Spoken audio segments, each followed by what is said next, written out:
With a wild and brilliant guide to the true revolutionary power of this moment in human thought history, this is Neon Galactic. I'm James Faulk. Thanks for joining us. First, don't forget to like this video and subscribe to this channel. If you take a moment and look back through the Neon Galactic catalog over the past 3 years, you'll see that we've featured an unmatched collection of great thinkers, doers, and visionaries on this show. Scores of brilliant names, deep conversations, probing questions, and a solemn sense of discovery around subjects that are transforming our species. UFOs, non-human intelligence, psi, technology, philosophy, esotericism, and more, with a tireless focus on where those phenomena connect and what they're telling us about the nature of what's real. I'm electrified by these topics and hope others can help me to fan that spark. That's what we do here.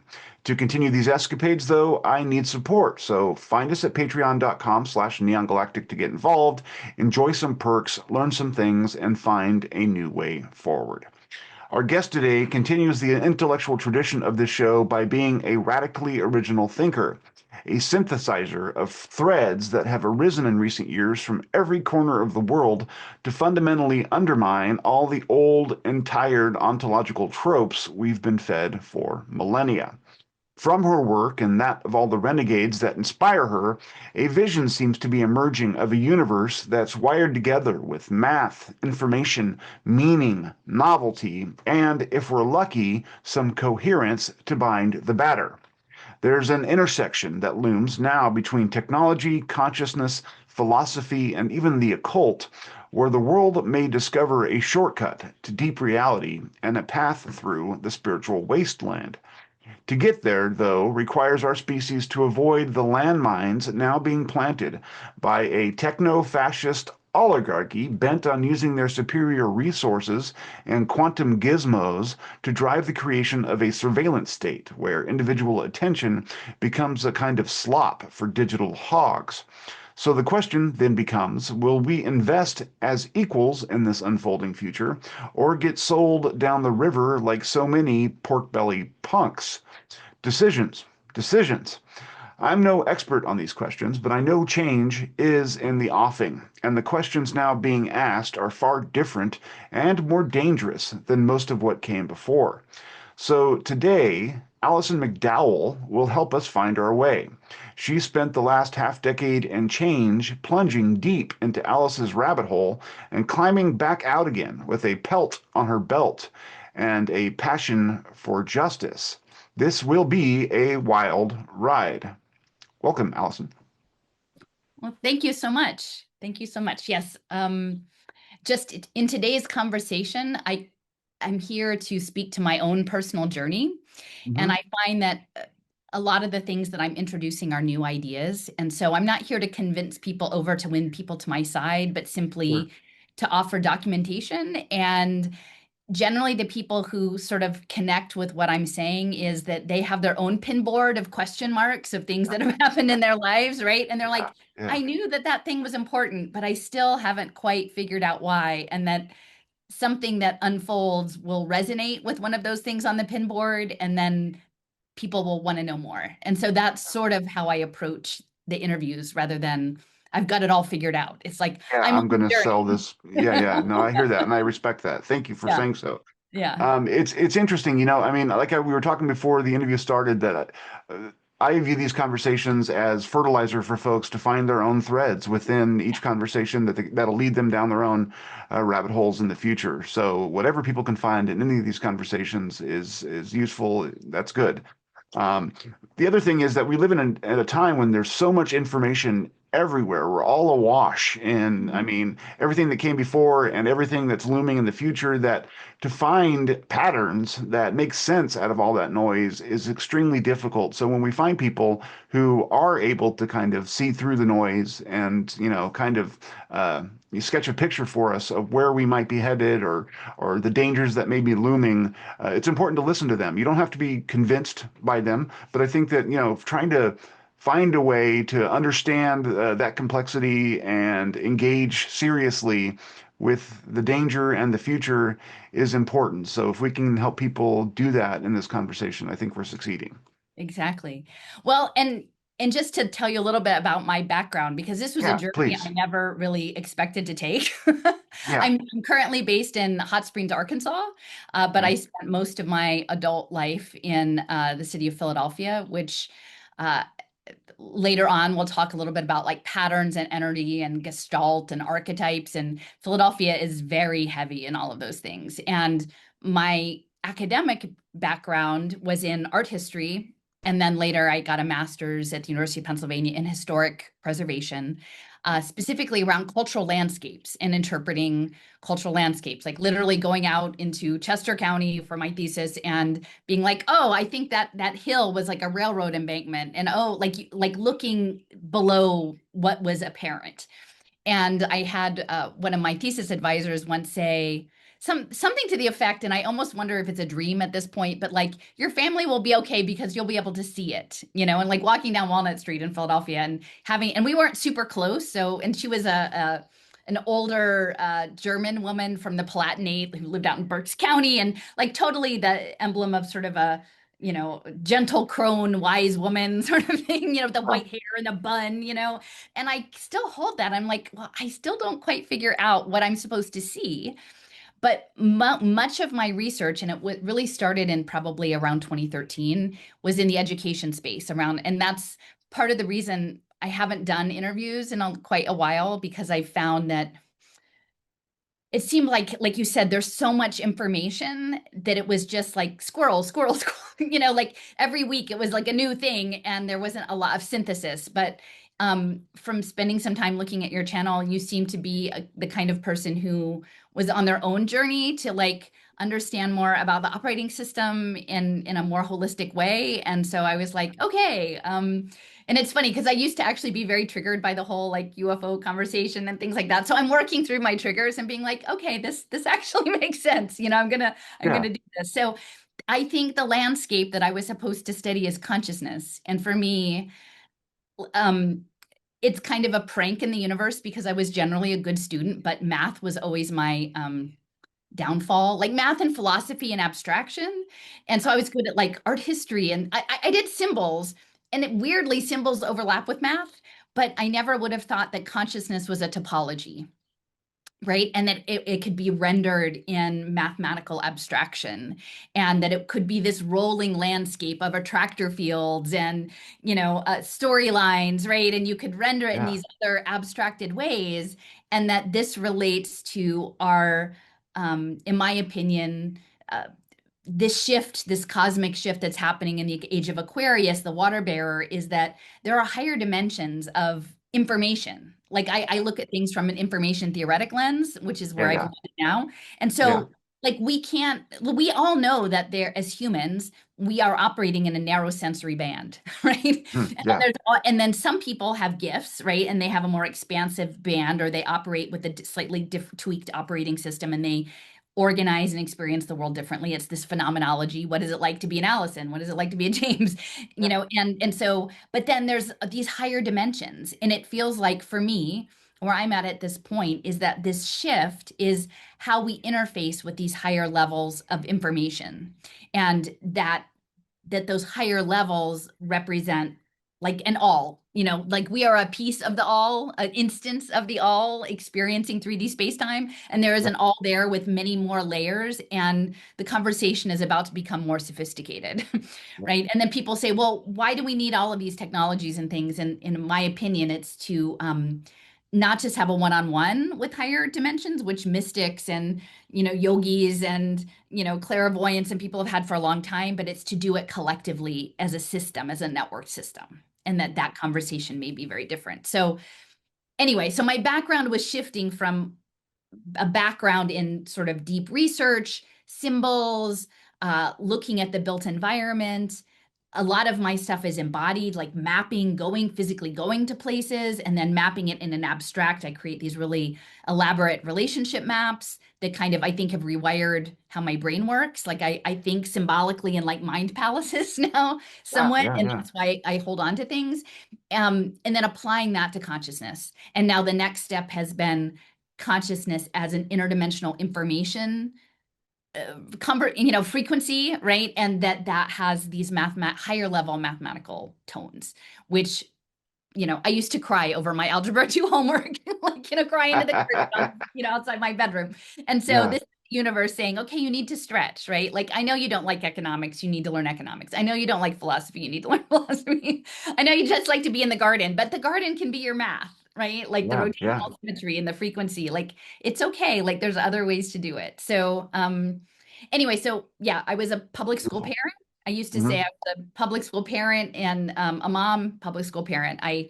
For probably the better part of 8 years, fought privatization of the public schools in Philadelphia, all the time being super programmed. Like I said, I was not a rebellious person. I was the good student. I wasn't really Yep. the butt kisser, but I always like tell me and I'll just jump that bar a little higher, right?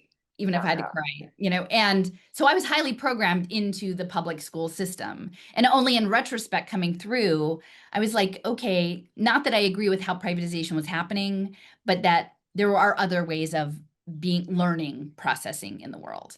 Um, so that's where I was for 8 years. And then I realized it melded into not simply technology, surveilling children, using children as a profit center, but also systems engineering and military information and intelligence information. And uh, being in Philadelphia, which is, at the time, the sixth largest city in the country, going to city council, going to the school board meetings, and butting up against these systems, it's kind of like the elephant. You only know the part you can touch at Yeah, the yeah, yeah, for time, and sure. you can only Yeah. tell the story with the pieces you have on hand. And so this past, since 20, 12 plus years has been zooming back. I know I'll never see the whole elephant. Like I know that there's so many layers to the onion. And the more you zoom back, the more you realize, wow, there's a lot I don't know. And I'm very humble about being open to like unlearning and relearning, like reconfiguring. Um, I but think it's yeah, something we all need to be open to, I think, as the future unfolds. well, the Interestingly. thing is, like, this is where I've landed is I used to be very judgmental, like, this is good, this is bad. And I saw things that were in many respects bad, but I was defending a system because that was my program, not realizing that actually maybe the system needed to be reworked anyway, right? Maybe Yeah. not the way I saw it being reworked, but so I'm more open to I don't know, the Chinese farmer's parable, right? Like when something shows up and people go, "Oh, that's terrible," and they're like, "Well, maybe yes, maybe no," and then the thing that was terrible turns out to be something wonderful, and then the thing that Mhm. turns out to be something wonderful turns out to be something not so great, and it's this cycle, right? So you're just like, Yeah, I don't know, yeah, your family kicked you out of your old life, and then you had to go to hot springs, and people might say that's terrible, and I'm like, yeah. actually despite having disconnected from them, which I sorely miss and still love them, being here has taught me so much that I would never have had otherwise. So yeah, like wonderful. Change can come and it can be fortuitous, even if it's uncomfortable at the time.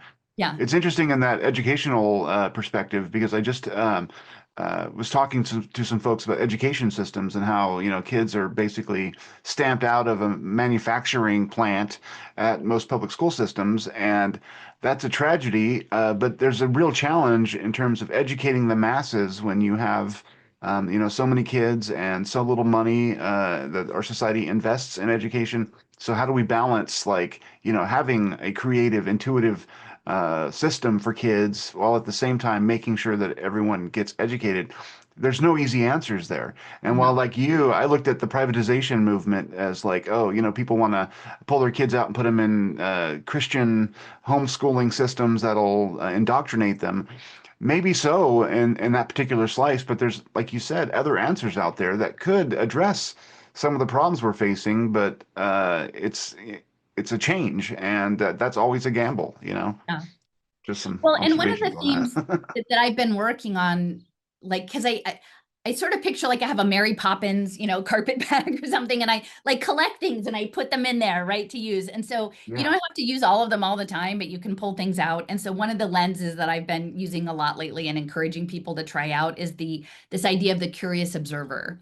Because for me, where I've arrived after being very judgmental and very, I know the things and I know what's going on, and then realizing, oh, actually, I missed all this other stuff. If I'd known this, I would have made different choices. Is this idea, it's a participatory universe and we're co-creating with it. And that's John Wheeler, the physicist, like his Yeah. perspective in this quantum foam, right?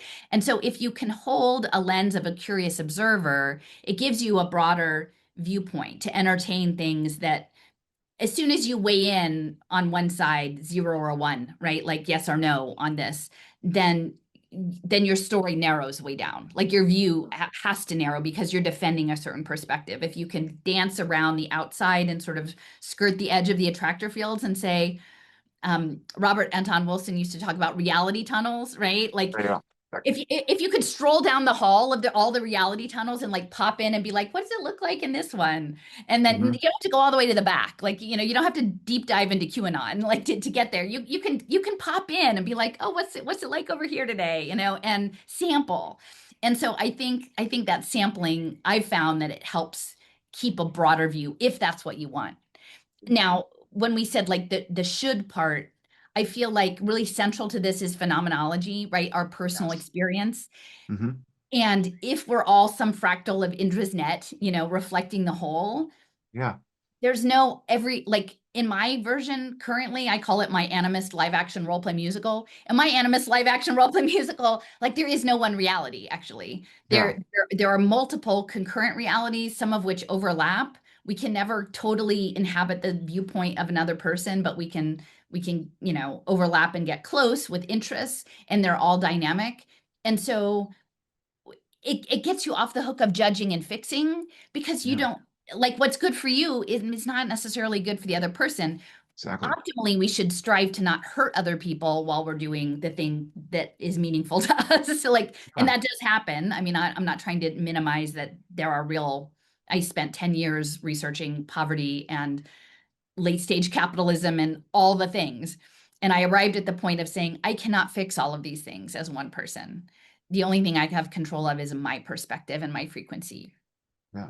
So, Well, and that paralysis is something a bunch of people are facing right now on a score of fronts because with the political situation, the war in Iran, people tend to shut down as they're overwhelmed with all of these catastrophes.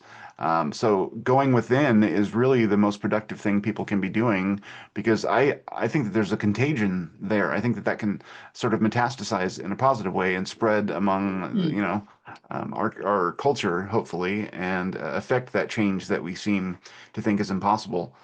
Now, the one other thing I wanted to note is that you're talking about keeping things on the table and not closing down your reality tunnels. One of my favorite thinkers in all of these kinds of topics is Jeffrey Kripal from Rice University. yeah. And one thing he talks about is keeping things on the table. Like, don't decide what the reality is. Don't choose among the many theories that are offered up for various things necessarily or unnecessarily, because you can learn just by entertaining these other Mm. ideas. And it's a lot of times it's not an either or proposition. Things are more complicated than that. So, yeah, don't close off your reality tunnel. There's Exactly. growth that can Well, happen there.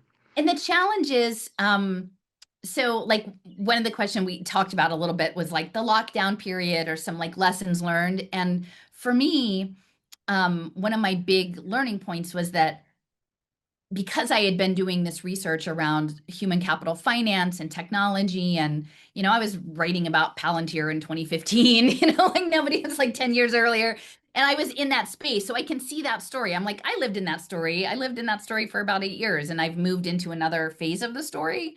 But I realized in retrospect, I would not have gone on my journey of trying to understand consciousness if it hadn't been for people who, like, I know love me, for many, many years, could, under the conditions of this shared trauma that people experienced in very different ways, view me as something that wasn't me, right? Like, how could this long history, um, and then these cataclysmic global shifts pivot a story about me or who I was into something that was inaccurate, right? Or that created a frequency that required a separation and a distance that didn't seem proportional to what was actually happening.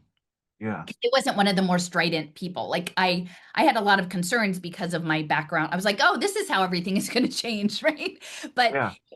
I wasn't an extremist. I kept saying, mostly because I was coming from the education space, not the health space, was, hey, Yeah. I have this piece around human capital finance and the sustainable development goals and digital identity that's actually needs to be considered. And in all of that, that's still not being discussed because the story model became ESG woke, anti-woke. And Yeah. so, and I don't consider that actually propaganda because afterwards, and coming to Arkansas, I spent some time looking into Carl Friston and his free energy principle and active inference. And free energy Mhm. principle doesn't have to do with free energy like electricity. And it's not that free energy. Essentially, Yeah. it's a thermodynamic model of the world that we wake Yeah. up every morning and we have a model of how we feel the world works. And generally, our consciousness attends primarily to things that just are outside the model. The rest is on autopilot. And so if Yeah. something occurs that's outside the model, you have a choice of either adjusting your model or resampling to just to another spot, look a little to the left and reaffirm the model you have. And to change the model requires a cost. There's a cost analysis. And so it's that's why I think the curious observer mode is more cost efficient because it's like try before you buy. You don't have to Yeah. commit to the payment, but if you Hmm. start to change your world model, there's a cascade, right? And so if you entertain the idea that public schools are broken on purpose, then you have to adjust your world model of who is breaking them and why are they breaking them and do they know they're breaking them and to what end is it being broken? And that those costs rise exponentially really fast. And in my case, I was my research, I would learn new things every day. So I would take like baby steps. And after 8 years, I was way off on some archipelago. And my family was like, we can't get, I mean, they didn't know to say this, but I can say it looking back, we can't Yeah. get there. And we're not willing to jettison the model that we have to get there. Like Yeah. the cost benefit doesn't work. It doesn't make them wrong or me wrong. I didn't leave them on purpose, but it was my path to take to do that thing. So And is it so, fair to say that during the pandemic, just to clarify, you had been doing research and you got the more you learned, sort of the more further out from the mainstream view around education and other things, it sounds like, that you were sort of alienated from the community that you originally came from. Is that sort of what you're yeah, saying? yeah, Yeah. on all fronts, really, from Okay. my immediate family members to the people I was an activist with. I mean, I kept saying like, because Philadelphia, I went from like, NPR liberal for many years to sort of more radical left, like Black radical Marxist reading groups to like, where are all of you guys? Like, and I would, Philadelphia had a pretty robust sort of left-leaning scene, and I Yeah. kept like in the years leading up to 20 saying things like, are we doing blockchain socialism? Like, are we doing Cybersyn? Is Safford Beer like, is that what this is? And the thing is, on the left, they tend to like evoke this like highly intellectual sort of thing, but only in a very narrow lane, right? And so if Yeah. you're bringing up Exactly. things that they don't already have dialed in, it doesn't fit their model. And no one's willing to pay the cost to entertain the new model because then you might be actually ostracized and nobody wants to be ostracized. Very few, some of us. There are some people who are dancing around and surfing the edges of the attractor fields, but Love that. Yeah. like, Yeah. and I'm not saying that makes me better. It just makes me weird and different. But there's, for whatever reason, that's the archetypal space I'm inhabiting this round is that piece. And so I could see it coming. And so every single group, I kept saying, but don't you see that all of this is like advancing big technology? Or hey, Web3 token people who are doing grassroots digital commenting, don't you see that the World Bank is setting up human capital derivatives markets in preschoolers? You Let me know? let me ask here. No, that's brilliant, and I want to dive down into that. So, what were the realizations that you had that really put you out in front or beyond the people that you had been associated with before?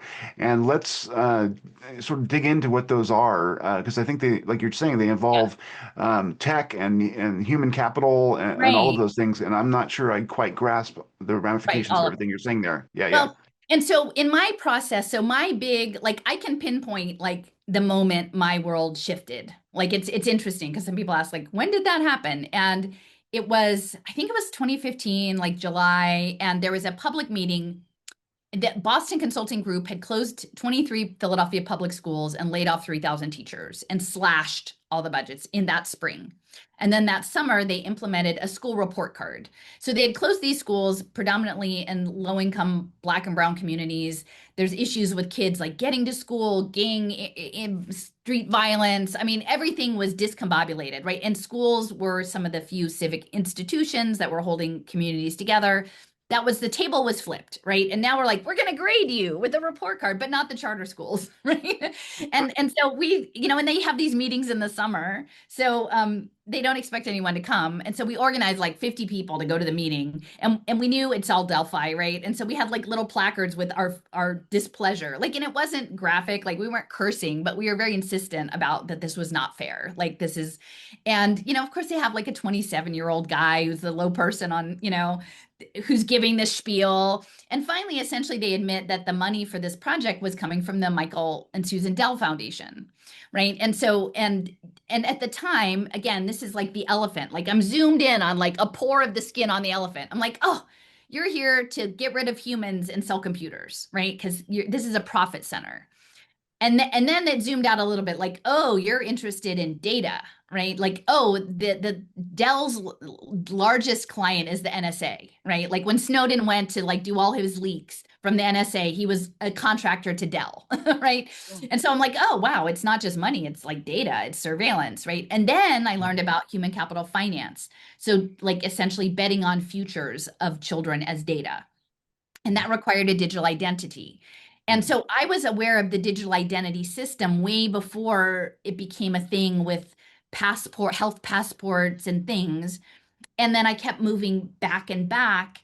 And eventually I got to the point, like one of the things they were particularly interested in pre-K. So there were certain social impact bonds, they called them, or not, then pay for success, and then value-based contracts. And it involved the government, because the government would provide access, right? Because the government was defunded. So then the government would say, well, we can provide access to these individuals, whether they be children, people in addiction, homeless people, blah, blah, blah, all like whatever. We've got the social security numbers. We can give you the access. And then the investors would invest in social welfare programs, whether they be education or addiction treatment or supportive housing. And then the nonprofits, many of which were faith-based too, so they would just be somewhere not faith-based, but there's a lot of overlap, and include the hospital systems. A lot of them have a faith-based component, and then they would collect the data.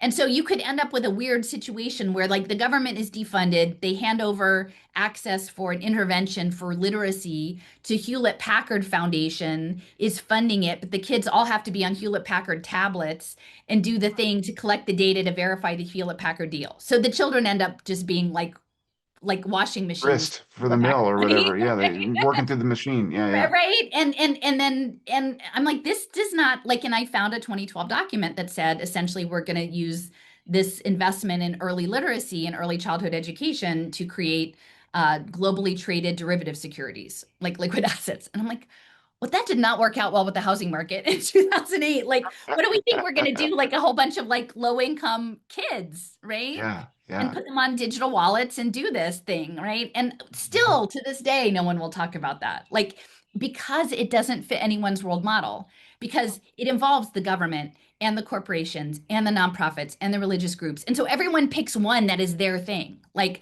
I'm the pro, faith-based thing, or I'm the pro free market thing, or I'm the pro government thing.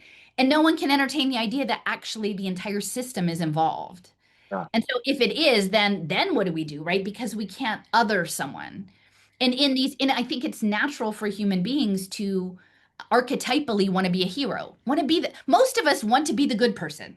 Like maybe there's a few psychopaths out there, but for the most part, and maybe, there's maybe a slightly larger chunk of people who just don't care either way. But most people want to live a life that has meaning and feel like they're on the right side. So if all of a sudden you say, actually, the whole thing is really messed up, and like we'd actually have to all come together to figure out how to fix it, then you start to lose your identity because you're only you because you're not them. Does that make Which sense? is kind of isn't that where we're headed or where we're So at for right 10 now? years, I keep saying, I'm pretty sure that people on either end of the political spectrum would agree that putting children on surveillance play tables to watch their behaviors and then feed it to an AI to run a derivatives market for global investors is not the what we should be doing. Yeah, And of yeah, course, it yeah. takes me another 5 years to realize, oh my gosh, those flat screen TVs with the fisheye cameras are scrying devices. I'm not even to the sci part, I'm not even to the point of like child divination. But I'm like, Yeah. we could all agree that, well, or if we are going to go back to a culture of classical antiquity where we engage children in divinatory practices, that we do it with some measure of ethics and Yes. informed consent. And that's, Right, yeah. I've sent all this to Julie Mossbridge. I'm like, yes, it's not just non-speaking autistic people. It could possibly be the entire Head Start program, right? And whether Like, the people on the ground know that it's happening or not, the data that gets churned up is what gets sucked into these systems and propagates it all, right? Or makes it right. valuable, I guess. I But mean, but then the to challenge is so much of the story is techno-fascism, right? Or Mhm. control system or authoritarian top down. And Yeah. because I came in with the digital identity education wallet that will be linked to school choice, which is Jeffrey Yass, Susquehanna International Group, and TikTok, right? That it's the wisdom of the crowd in oscillation. It's about oscillating frequencies, right? And so suddenly you've got a education savings account or a digital wallet that's your digital identity, that's your learn card, right? That is recreating you as a digital twin, as a hypergraph, right? With all of the digital information you interact with, like John Lilly and programming your biocomputer, it has all of that information down to every single TikTok video, right? Yeah. To the people you interact with, to the waves of you as digital information. And I think in the core of that's where it starts to link into higher level math and these other higher dimensional polyhedra shapes, which is something I never imagined like getting to that point. But Yeah. I how want do to you dive into even get that. people to that place to even Yeah. understand that's a thing, not just school choice is like I lived for years, and I'm saying this as someone who went through multiple processes of occupying space, acknowledging my model had to shift, shifting to a new model, learning more, shifting, shifting, shifting. I'm never going to get to the ultimate model. I know that. It's simply a process of like going through and trying to be authentic and ethical in where you are at the moment. But for many years, it was public school parents versus private school parents versus homeschool parents. They made us think we were all against each other. That was not it. And then I thought, oh, this is about AI against all the kids and investors. And no, it's not actually that. It's something that involves a higher dimensional gestalt pattern, right? And so, how do we, yeah, if we're going to engage in child divination, like we should start to go back and look at classical antiquity, right? And the mystery schools and eurythmy and Gurdjieff and embodiment and frequency and morphic resonance and all of, but then we would have to revisit what it is to be embodied as energetic beings and not simply blobs of like bags of water with DNA, right? Like as Yeah. a material thing. And there's just a very narrow slice I find of people who can entertain all of those things simultaneously and get Exactly. jump Well, there. and if those things are at the root of the problem, or I mean, there's an ontological break that's necessary for the masses, for them to even be to begin to entertain these kinds of ideas. And I'm Is open there? to being wrong. Like at this Yeah. point, like I make these giant relationship maps, right? It is my Mhm. mind palace. And initially I was making them on a software called littlesis.org. And it's funny because like eventually I realized that it's all funded by Open Society. So it was a honeypot. And they were setting up research teams in all the big cities to research the bad guys who are always the Republicans. But what's so ironic is in the big cities, most all the big cities are run by Democrats. Yeah. So I'm saying, Absolutely. like if and so it was very strange. It kept making these beautiful complex maps going, look, and nobody on those teams wanted to pay attention. Then eventually I made like 400 awesome maps. And it was linked to a database behind. So it was very tedious, but it rewired my brain, if that makes sense. But it was my Yeah. direction. And yeah, this guy Ziggy at the public school of public health at Columbia University erased all 400 maps. Some Oh of my them were saved gosh. on web or archive.org. About maybe a third of them are still preserved. And they couldn't wipe all the data in the databases. A lot of that is still there. But then I bumped over to but I was very judgy at that stage. At that stage I was still making people right and wrong and saying like I have the high ground, moral high ground and you're and then I shifted and I started with a new software called Kumu.io with a Kumu.io. And so then I became less judgy in making the connections and simply it is what it is. Yeah. And what's so fascinating is to go back every couple of years with new information, and you can read the depth of the relationships in a new way because you haven't narrowed it, right? You haven't pre-decided the good bad part. And so you're Yeah. like, oh, you could imagine a different outcome to this story. And Mhm. that's where imagination is so important. And that's why I think children are so important, is because they haven't been fully domesticated in their imagination. So, like, how do you navigate the physics of quantum information in a way to reimagine? Like, for me, the ultimate presto changeo trick is like, oh, blockchain isn't simply a hash graph digital hypergraph digital twin that the World Bank can use to speculate on your behavior as a global worker, gig worker, which there's every reason to believe that's one version of the story. You could invert it and be like, oh, actually, you're a constellated instance of an archetypal pattern operating across dimensions, and your blockchain digital twin is your co-pilot as you navigate in and out of higher level reality.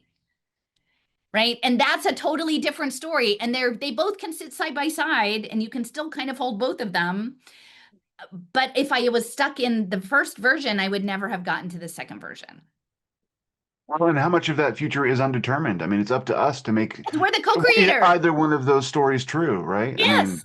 yeah. And so but the challenge is because of the level of trauma that people went through and the fact that that trauma was managed through digital physics, right? On Substacks, on Twitter or X, and on all of these places, people have built their digital identity themselves already. They don't need the Klaus Schwab to do it. They've built a digital, it's an attractor field, right? And it's very hard to step out because I essentially removed myself from Facebook after I was attacked by, like, I was part of, but it was the best thing that happened to me. Like, again, Too. felt Yeah. terrible at the time, but I, same thing on Twitter, same thing on, I now just have a YouTube channel and my WordPress blog. Like I know, like I don't know, people still find my WordPress blog, but I'm very small in my digital footprint, but I don't know, like it's in, not that it's better, it's just a different flavor of what, but it's hard to walk away from the community. If you spend 2 hours of your day trolling Substacks and you love the people in the comments, even though you've never met them, if you start to entertain a different imaginative version of the story that might be able to invert the trauma into something different, you would be an outcast, right?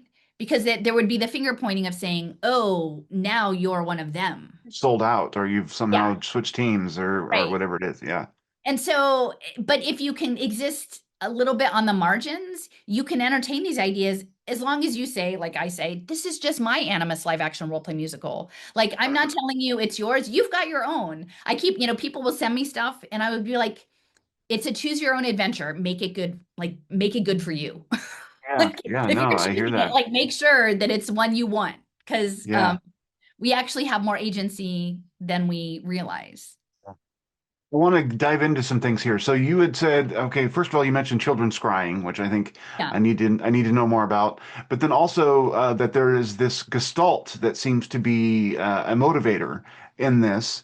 Does that gestalt, which is I guess sort of driving some of these things, is it sort of a classically considered being with intention, or is it just a collection of the habits and tendencies of human beings generally that is seems to have a level of independence now? Um, yeah, does that make sense to you? Yeah. Well, so so I'm now in Hot Springs, Arkansas. It's a very woo-woo place. It's very Hmm. different from Philadelphia. It's a town of about 50,000 people, and we're on one of the world's most pristine quartz crystal beds. So we're a giant oscillator. We have Yes. the third cleanest lake in the country, surrounded by 1.8 million acres of national forest, which is kind of strange for this part of the country. Like, we're not in the West, so 1.8 million of pristine clear water sitting on a quartz crystal bed. So this relates later a little bit to some stuff I might say about ecological reservoir computing. um, and yeah, so it's kind of like lots of people have left Sedona and then come to Hot Springs, right? So it's a very eclectic place, but for many, many years was run by the mob. We were the center of illegal gaming from 1920 till about 1968, when Winthrop Rockefeller of the Rockefeller family, who was governor, shut down the mob. And so in my live action role play musical, I have this theory that possibly because quantum information is all probability and statistics, which is essentially what gambling is. And you have the hedge fund version, which is like the public facing fine version, and then you've got the, in the time illegal version, that maybe the mob was running quantum reality from hot springs on this giant oscillator bed. Whether So they knew it or not, right? I mean, like, exactly, exactly. Well, and there was a lot of prostitution too. So I don't know if there was like some like sex magic involved in some of that energetics. Like it's not my main thing, but like in the 1960s, they were doing $100 million in cash and gambling a year and 40 million in prostitution. And this was before wow. credit cards, you know? So that's a lot of moving money around. And of Yeah. course, we're Clinton country originally until they became New Yorkers, and connection to the Waltons, which the Waltons are really important in all of this. Sam Walton and networking, networked information. And Alice Walton, one of the richest women in the world, who has a thing for crystals and art, and working with Deepak Chopra on new models of healthcare and mental health. And this woman, Dana Classanon's rewilding the mind. So there is a lot. Winthrop Rockefeller was governor, right? How does a Rockefeller end up being governor? You've got Jay in West Virginia, and then you've got Winthrop here. Yeah. And we were the first Lindisfarne Association peer-to-peer meta-industrial village in 1981. And Bill Clinton hosted the first climate summit, like in Meadow Creek, Arkansas, 3 miles down a dirt road. And Hillary is very close with Sam Walton. So we've got all of these energetic systems working in Arkansas, which is just, you know, essentially sidelined because of the civil rights stuff, right? And I Yeah. think actually I spoke with a reporter here. They're doing a documentary on Winthrop. And they said, Brown versus Topeka Board of Education had happened 4 or 5 years before. And places in the South were flagrantly not adhering to desegregation rules. But this was the time with the Little Rock High School that TV came on the scene, nightly news. And so this was timed with the nightly news to make us a spectacle of, like, you don't want to have anything to do with Arkansas. They're all retrograde bigots. Awkward. No, Yeah. essentially Yeah. Totally. backward, terrible. Hillbillies. And so Yeah. we Yeah. got mothballed for like, and I think for now, right? I think we're mothballed until the oscillators and the ecological crystal systems come on board. So anyway, so I'm around a lot of people. I was not a woo-woo person. Like I said, NPR liberal, sort of radical left, what the hell happened? But these people, like, they have connections to higher selves, other sections of information, and and for me, it's more symbolic. There's this woman, Freya Matthews. I think she's a professor in Australia, and she talks about ontopoetics and like the world talking to you symbolically. And Yeah. Yeah. so I have my I love that ontopoetics word. of That's his. gardening, and Yeah. I will be digging out a cat briar in under my hedge and being like, okay, there's something to this. And I go up, and it turns out cat briars are in this subtropical region around the entire earth, and the ones in classical antiquity were used as a purgative, to reground yourself after psychedelic trips, doing like mystery school initiation. Like, I get these things, but it's not like I'm hearing voices. I just get like Yeah. symbols. But the other symbol for me, weirdly, is Neil Stevenson, who's the novelist, but No, also dude, next and along now. you mentioned him last time, and I love his books. Like I've Yes. read every single one over the course of like 6 months, I think. The only one I didn't read was the one he co-wrote with Dodo, I think, No, that's with a good another one. author. You need to read Is that it? one. It's Okay. all, well, it's the Rhuliad, it's branchial space, it's timeline Okay. and knots and braiding and chord Yeah. magic and topology. So it's Okay. actually huge. It involves Fresnel lenses and projection and Shakespeare. Like, it's so on point. So all of the pieces, it's sort of like, it's almost like, people do bibliometry with like the Bible or something, and they'll open to a passage and be like, oh, this is my message, right? Like, for me, it's Neil Stevenson books. Yeah. And of course, he did start, Snow Crash first used the term the metaverse, and Yeah. on encryption. And essentially in Cryptonomicon, there's a section where there a guy is in a prison cell, and he's talking to someone part of an esoteric group, and it turns out it's connected to Athena. And he's like, how did you know Enoch it was Root, me? right? Is Yeah, that when? Enoch Root, right. Enoch Yeah. Root. Yeah.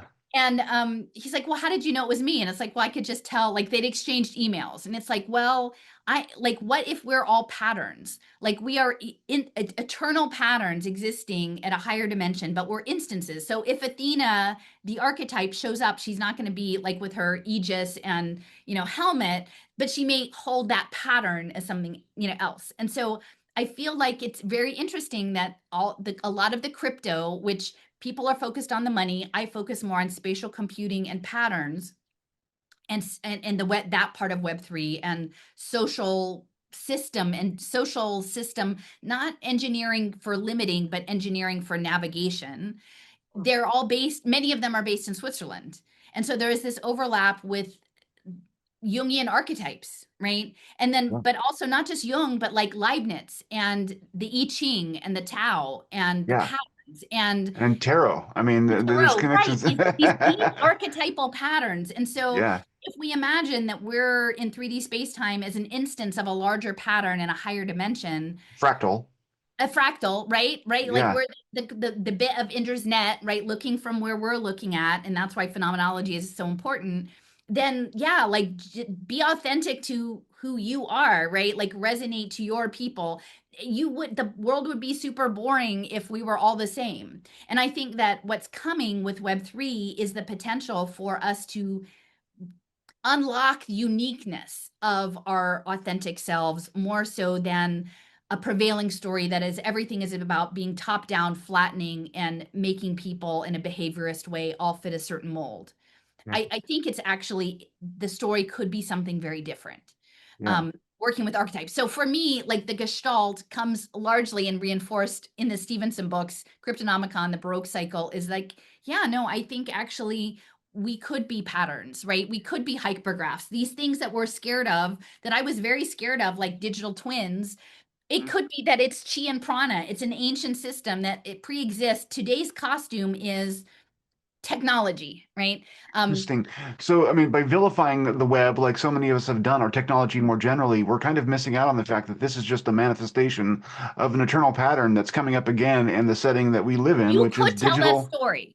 Like Yeah. this is what I'm saying. I'm not saying Yeah. for Okay. It sure, but is. Sure. in Yeah. my version of the live action role play, I am currently foregrounding this idea that it's actually, and this comes from I have, there's a lot of ascension-y sort of folks here. And I'm not really ascension-y because I feel like nature is cycles. Like I feel like it's not some upper trajectory and then it's the end.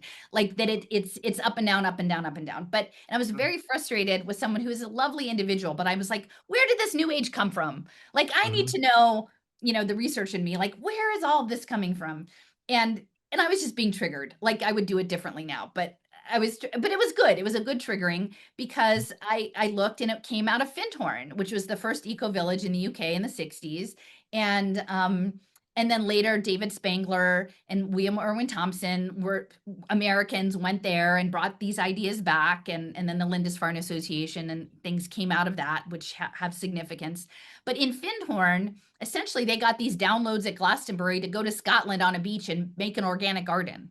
And they weren't even like, they were in a gypsy caravan and they got there and they're like, well, this doesn't look like a good place for a garden. And they said, well, talk to the Devas.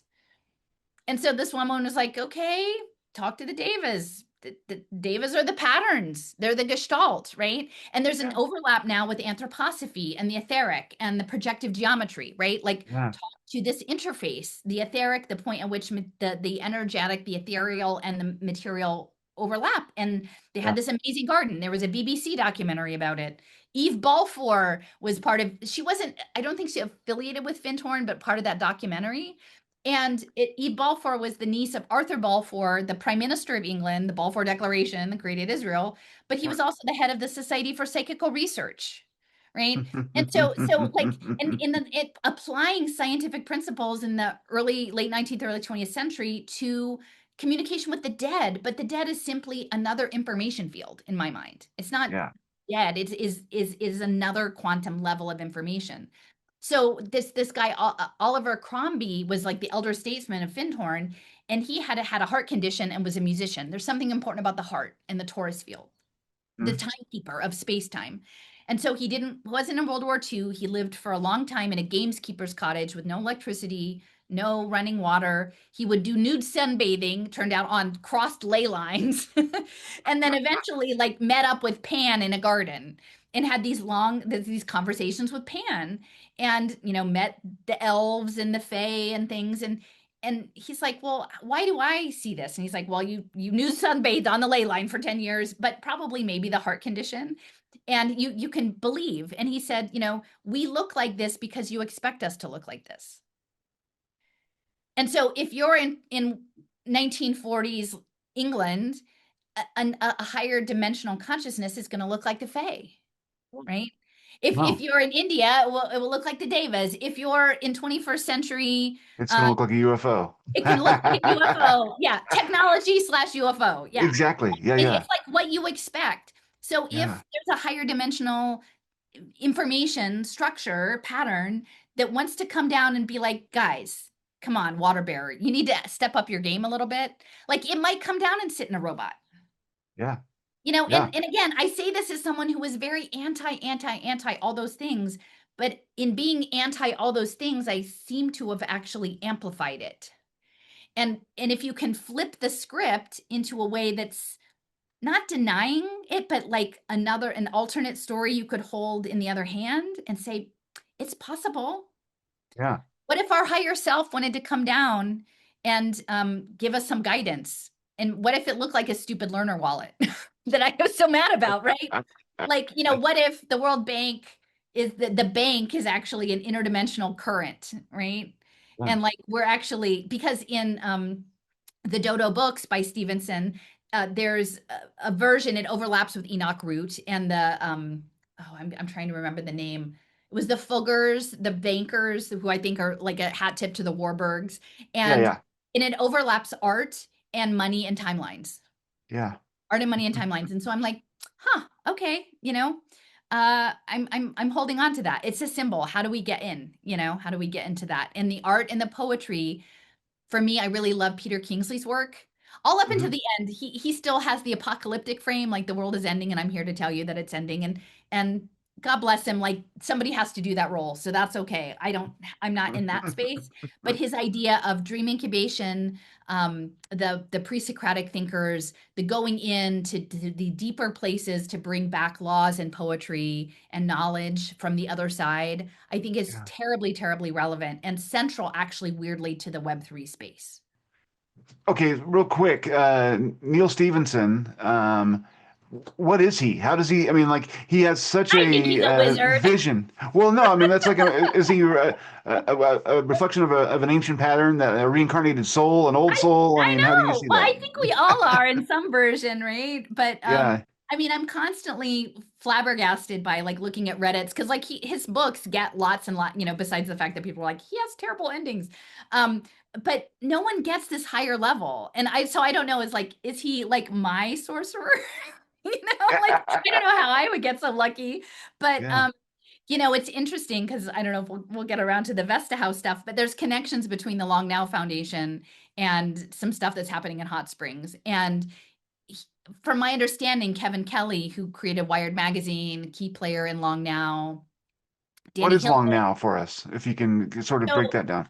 so the Long Now Foundation is Stuart Brand and Kevin Kelly. So they go back to the early hacker culture of the 90s and whole earth kind of stuff and metaphysical. And then they were working on this 10,000 year clock in West Texas with Danny Hillis, who was at MIT working on massive parallel computing, but then at Disney, right, archetypal.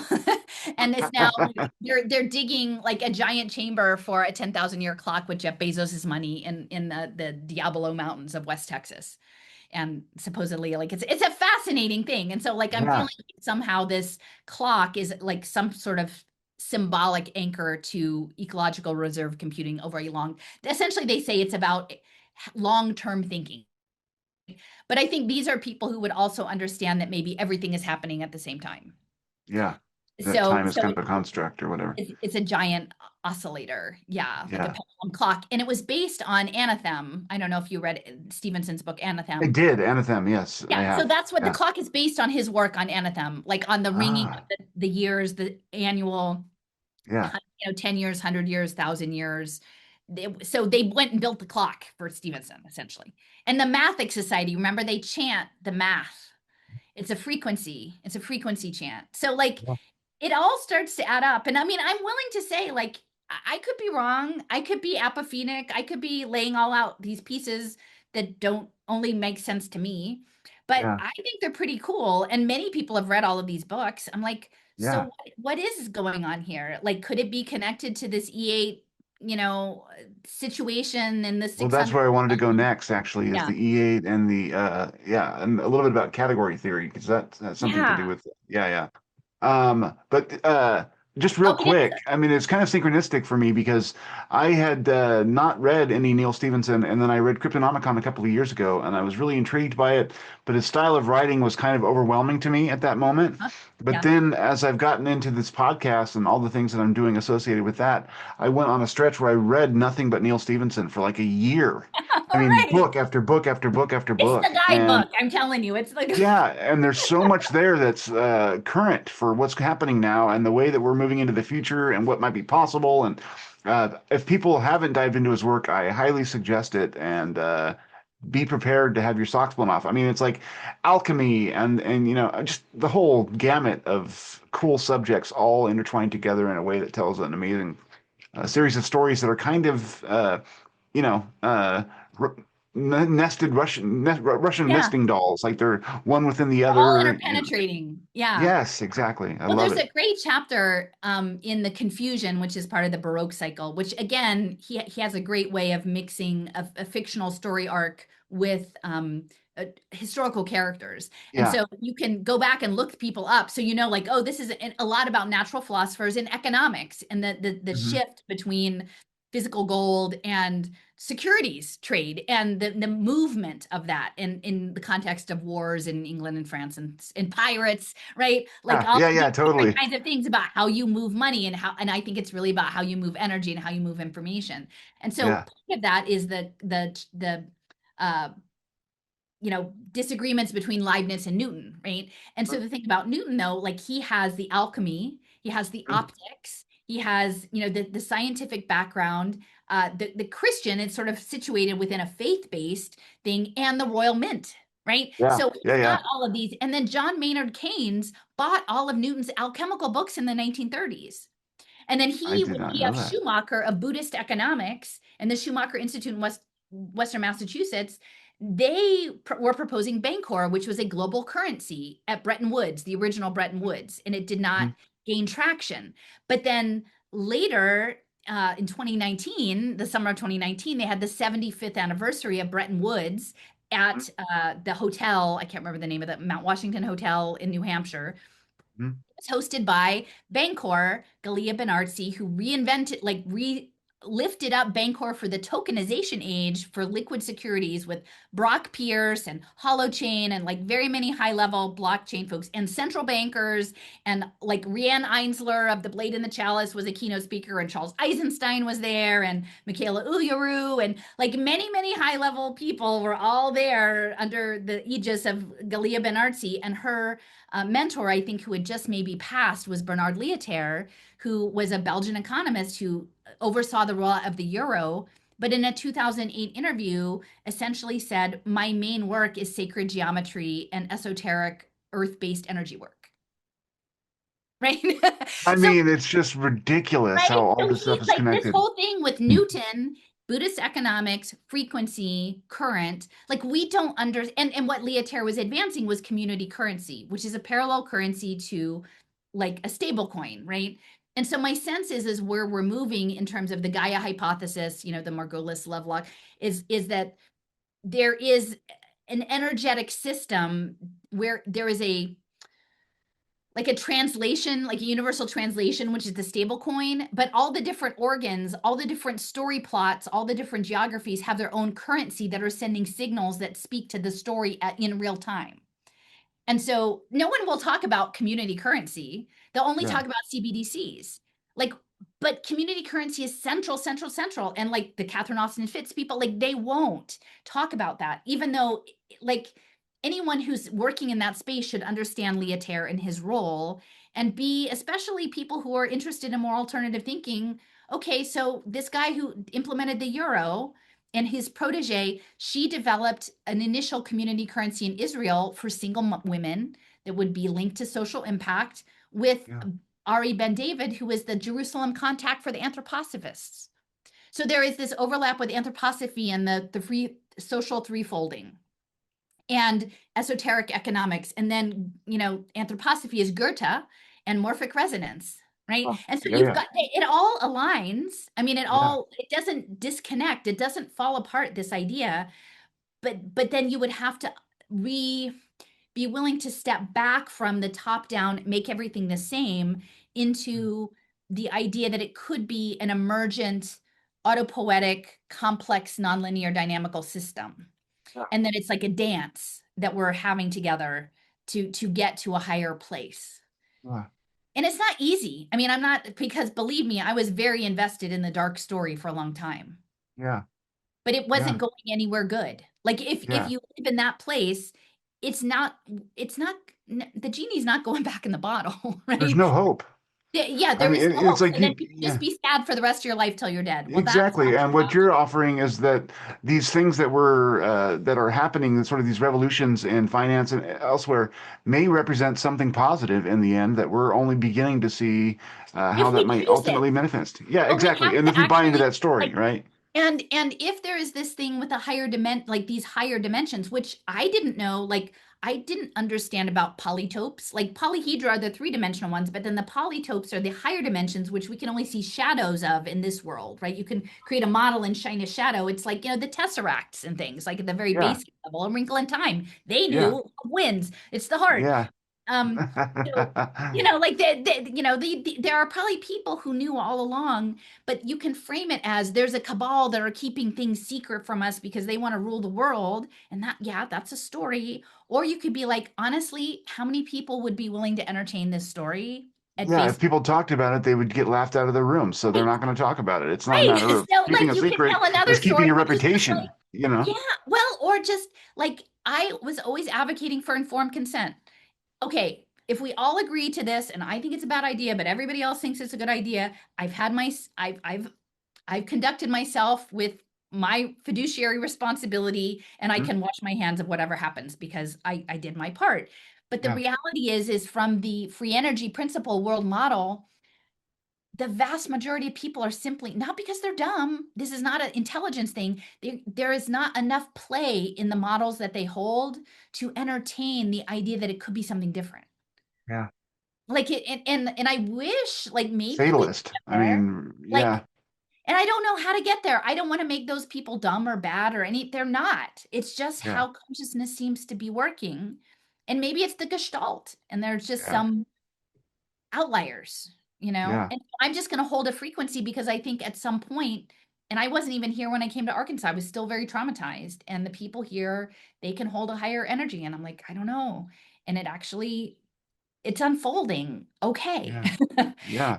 Yeah. And then people resent you if it's unfolding okay. And I'm like, I don't know how to make it right for everybody. You actually Yeah. kind of, your adventure is your adventure.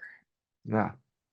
Well, and so much of it is like, too, if you're opposed to something when it's beginning and then you base your identity on that opposition, you kind of hope for it to turn out bad so that you can be proven right on the outside end of it. Isn't that So twisted? it is twisted because it's like people talk about when a president that you oppose becomes wins election. Well, you hope his administration's a disaster so that you get a Democrat in 4 years, even though you're hoping that your country goes through 4 years of hell in order to get there. It's Yeah. like there's we have to be willing to accept good things in opposition, even if they're not what we would have originally planned Yeah. for. It's like be willing to amend your story, like you're Yeah. saying, to accommodate the fact that things are way more complicated than we've ever anticipated. Exactly. And nobody can hold all the stuff. Like, Yeah, I mean, I remember early on in my education days, and there was a woman who was a teacher. She's like, you have more RAM than the actual average person. And I don't know why, because I made all those maps. So I like enhanced my RAM.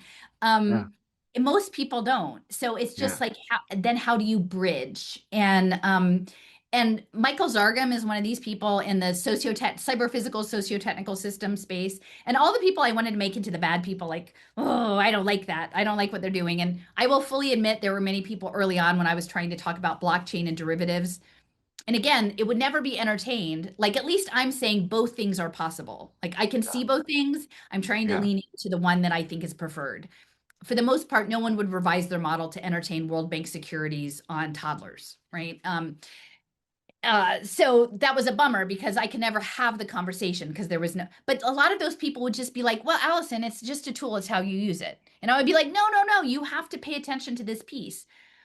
But now I'm seeing their point. There are tools and it is how you use them. And so I will admit that I was stubborn on that regard and obstinate. But yeah, so everything is a tool. So how do we resonate it to Yeah. something that is good, not in a, and this is the piece. So I think love, when Yeah. Crombie said his heart, like I think you have to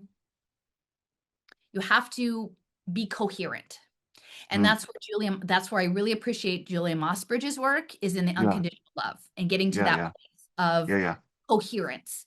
Because I Mm. think to have the higher dimensional conversations and to be able to access some of those like causal loops, like Warrego's work, I think is really important. You actually have to hold yourself together and be intact and come from a place of not reactivity, right? Yeah. Like Yeah. everything is okay. Isn't that her idea about unconditional love? Um, Hmm.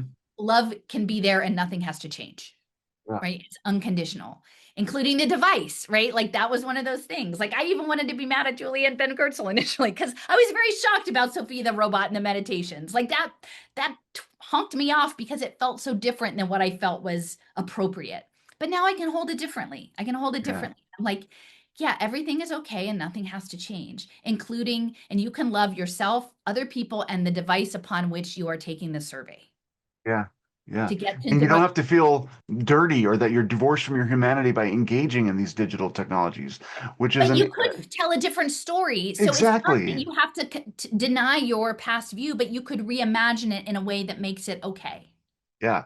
And but the secret there is that by imagining it that way, you help create that reality. It's not like people want to say, well, I'm deluding myself if I think about it this way. No, you're actually manifesting a whole Exactly. different set of circumstances by But then you have engaging in to that actually positive part. believe in the resonance and the ability to work with the Gestalt patterns at a higher level, which Yeah. I didn't have before I came to Hot Yeah. Springs.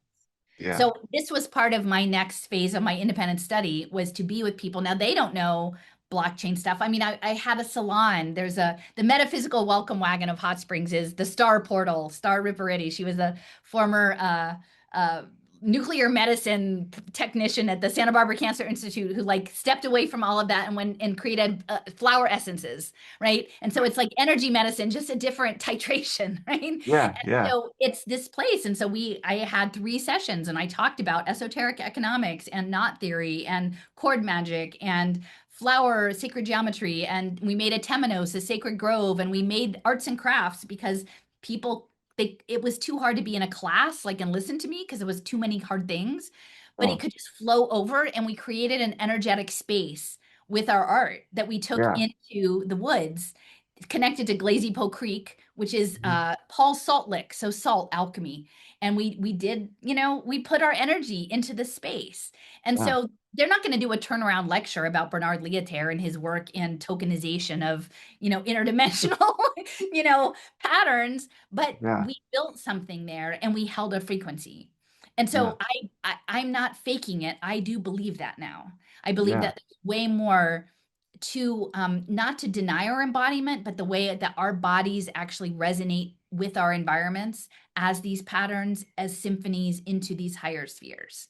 Yeah. And, you know, but that's just my journey. Like, I think you, I wouldn't ask someone just to pick that up and believe it if it didn't feel real to them. Does that make sense? Yeah. Like, you But it have to does. I find mean, a way it from feels real to you in your story. yeah. From my perspective, having done the last 3 years of research on the show and all the different interviews, I mean, it's like you talk about phenomenological sort of approach to all this. I interview these folks who've had experiences or have researched different kinds of phenomena, and they all seem to be telling pieces of a singular story, but no one's unified it all yet. And it seems like the road that you're on, at least, is making positive, movement in that direction, where you can, under all of the details, you can see how it might be part of a holistic, project rather Yeah. than it being individual, there's aliens and then there's ghosts and then there's this and then there's that. It's like, no, it's all sort of the same thing, but it's operating from a set of rules extra dimensionally. So we don't see Yeah. necessarily what the root of it is, Well, and it's like Crombie, right? We look like this because you expect to, if you're like, and I fully believe that like the system of which we are a fractal, like an instance of is not a clockwork. I don't believe it. I don't, in my view, it's something that is a space of loving coherence. Like I Yeah. have to hold on to that at the core, that if it wasn't coherent and there wasn't a benevolent aspect to it, it would all fly apart. Like it's too complicated for it to like Yeah. be wonky.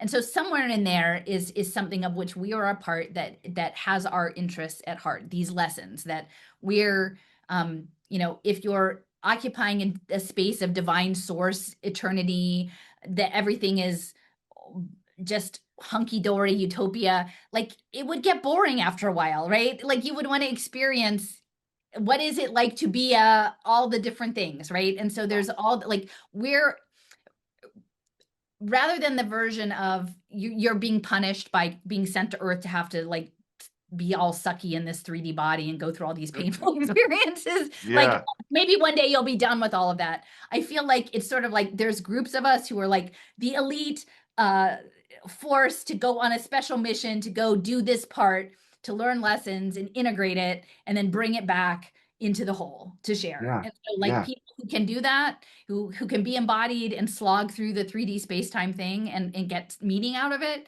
Yeah. that's not a punishment, but actually it's an opportunity that is something that is important of all of the glittery Yeah. bits create. Like we're doing the 3D part. Maybe some other people get to do the higher level stuff that's not so mucky.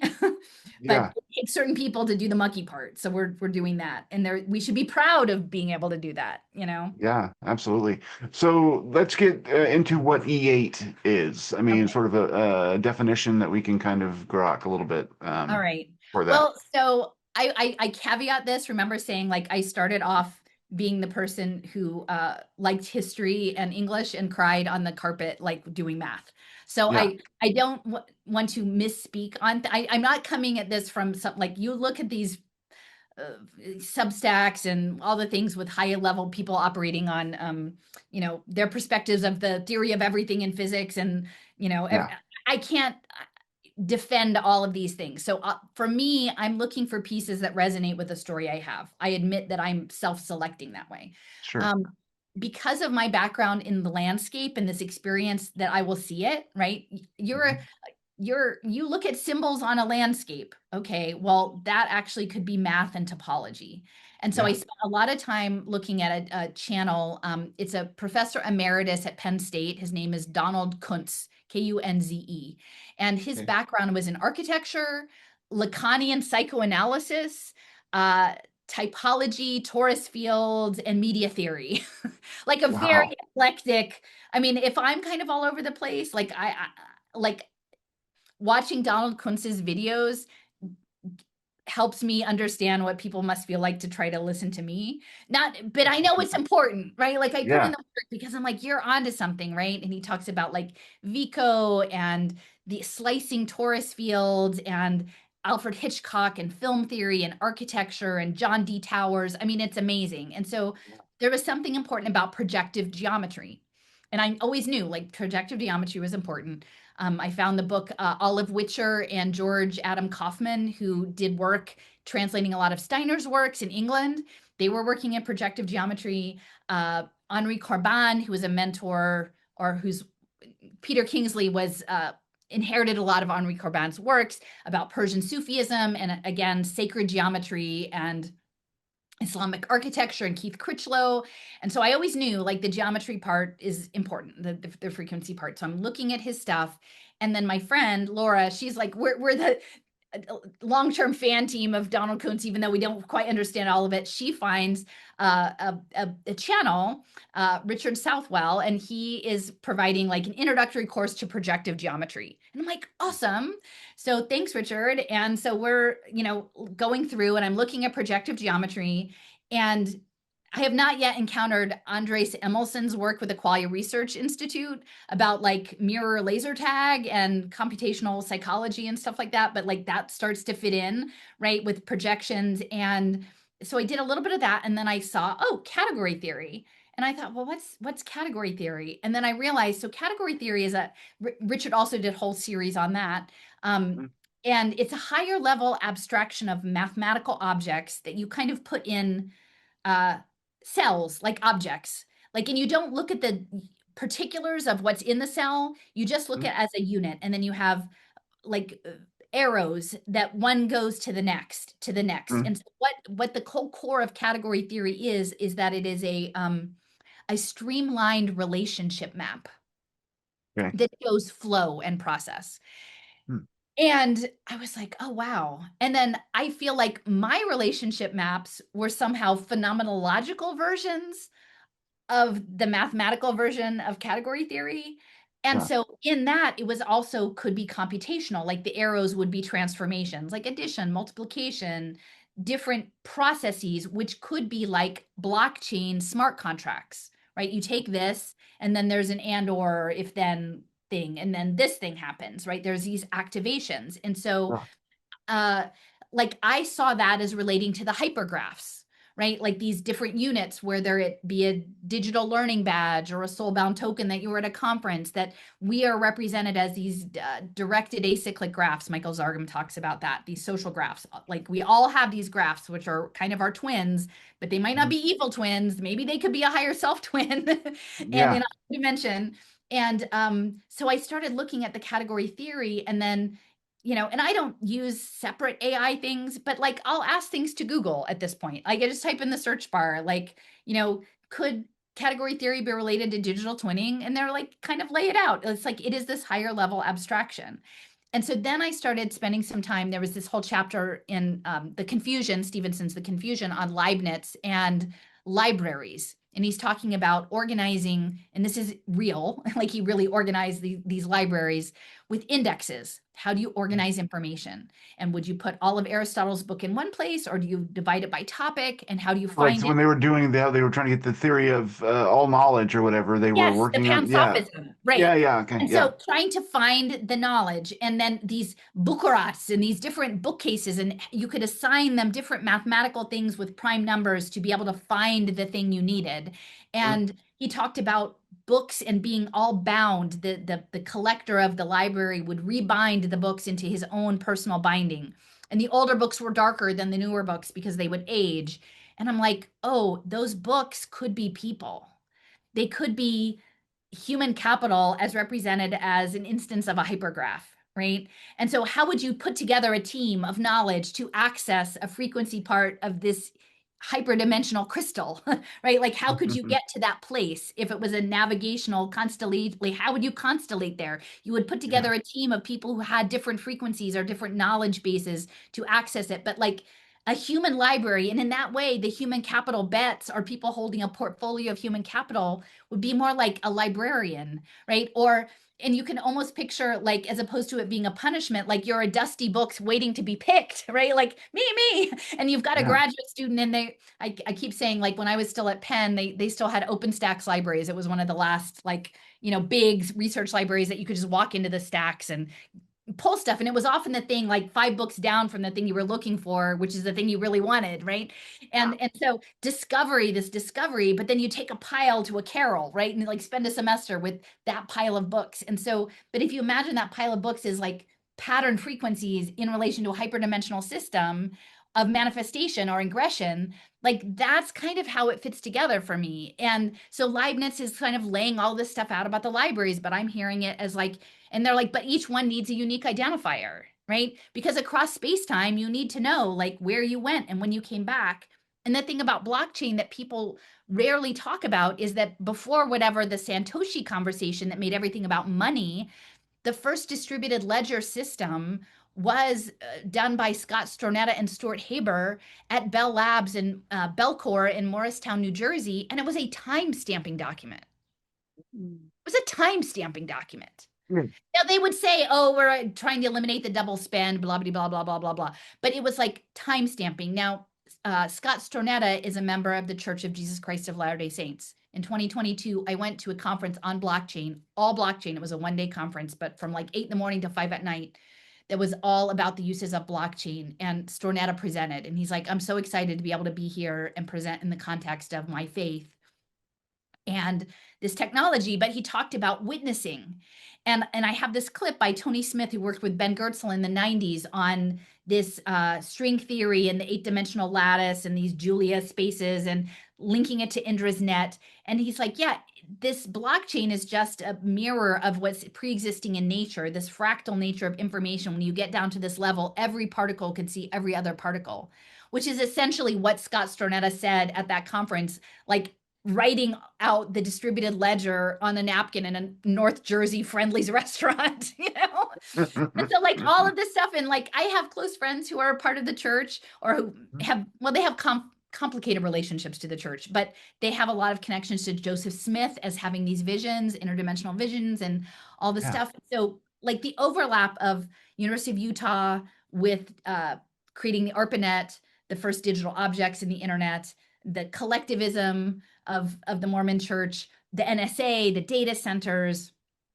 Uh, there's just a lot going on. Anyway, I know that's a lot, but the time stamping, that's very different. It's a very different use case than to say you need a digital identity because we're going to revisit your trauma around you can't get on an airplane unless you have a certain token. Yeah, yeah, Way other things. There was way more things that could possibly be going on. yeah. And potentially it's a technology that could be of vast benefit depending on how it's deployed, right? I mean, like people, so many people have an instinctive or I mean, a sort of a reflex fear reaction to blockchain because it seems to be associated with tech moguls and vast sums of quick profit. So they want to immediately shut it down and classify it as something negative. And that's not necessarily the case.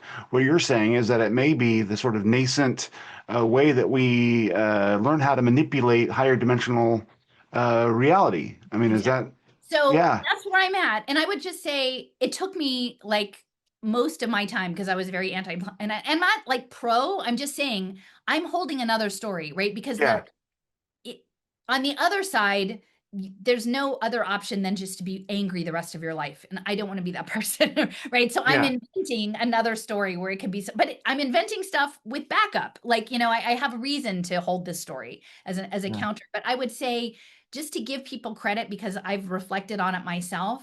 And again, even with Julia Mossbridge, it took me a while to warm up to like that it could be okay, that the Sophia the robot could be okay, right? Doing mhm, meditation because we in the free energy principle to shift your model takes is a cost. There's an accounting that comes with it, right? yeah, And so and to maintain homeostasis, the initial inclination is to kind of be conservative, right?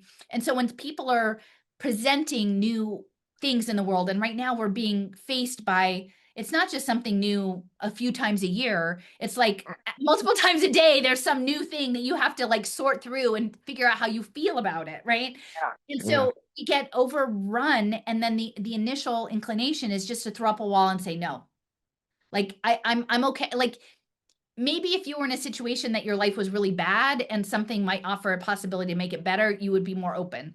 But if you're in a reasonably okay position and someone's throwing this thing out, generally, logically, the first reaction would be like, I don't think so, not me, thanks. And from just a cost benefit standpoint.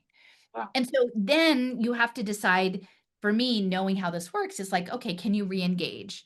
Can you tiptoe in? Can you reimagine? Because I think like schools, the way they have been built, remove the imagination from kids. yeah. Like, and I think in some weird way it's on purpose because now like they're developing like Montessori forest schools to send kids out in the forest, but then it involves like dressing them in smart uniforms with sensors, which I was really angry about. But then I'm like, well, maybe it's so their angel can keep track of them. Like, I don't know. Like, there's other ways to do it. And I have a whole lot of stuff about early childhood, and maybe at some point we can like spend a little more time on that because I know it's already been long today. Um, but yeah, you need to be able to imagine a different story and and then find community in people who are willing to imagine those. So there's this guy named David Rugg, and this was early in my shift on blockchain. And I was like, well, if, this was before I found out about E8 and all this stuff. So I was like, well, if there was going to be a good use of blockchain, this I could align with this. So he's this young guy and he's very enamored of the Game B folks. And like I have my there's certainly characters, right? Like the Jim Rutt crowd, they definitely all have their own character to them. And they all each have the slice of like the story as they see it. But he's very captivated by the game beat. But he talked about Tyson Yunkaporta's work around uh, Yeah. a sand talk and campfires and oral tradition. And he said, well, Yeah. what if you could, like in this tradition of Aboriginal people, that you are that stories are alive, to Sure. be back to the devas and the patterns and the gestalt. Yeah, You can exactly. be an ambassador of a story or a selection of stories. And so when you gather together, you can, and in telling stories orally, they evolve. It's a process. So they always have the same contours, but depending on who's around the campfire and how the story is told, it may have different nuances. And so I don't want to try to force my story that I like onto people who it's not their reality tunnel. Because if it doesn't vibe with you, it doesn't. And there's nothing I can do to make it vibe with you. And I don't want to bore you. But Yeah. if you had a beacon, like, so he's talking about story coins, and you could have a wallet and you could like, I don't know, I called it like what, Tinder for good intellectual conversations. Like you'd be like, hey, I've got like these 6 stories. Does anyone want to talk about complexity, autopoiesis, the biological computing lab, and onopoetics?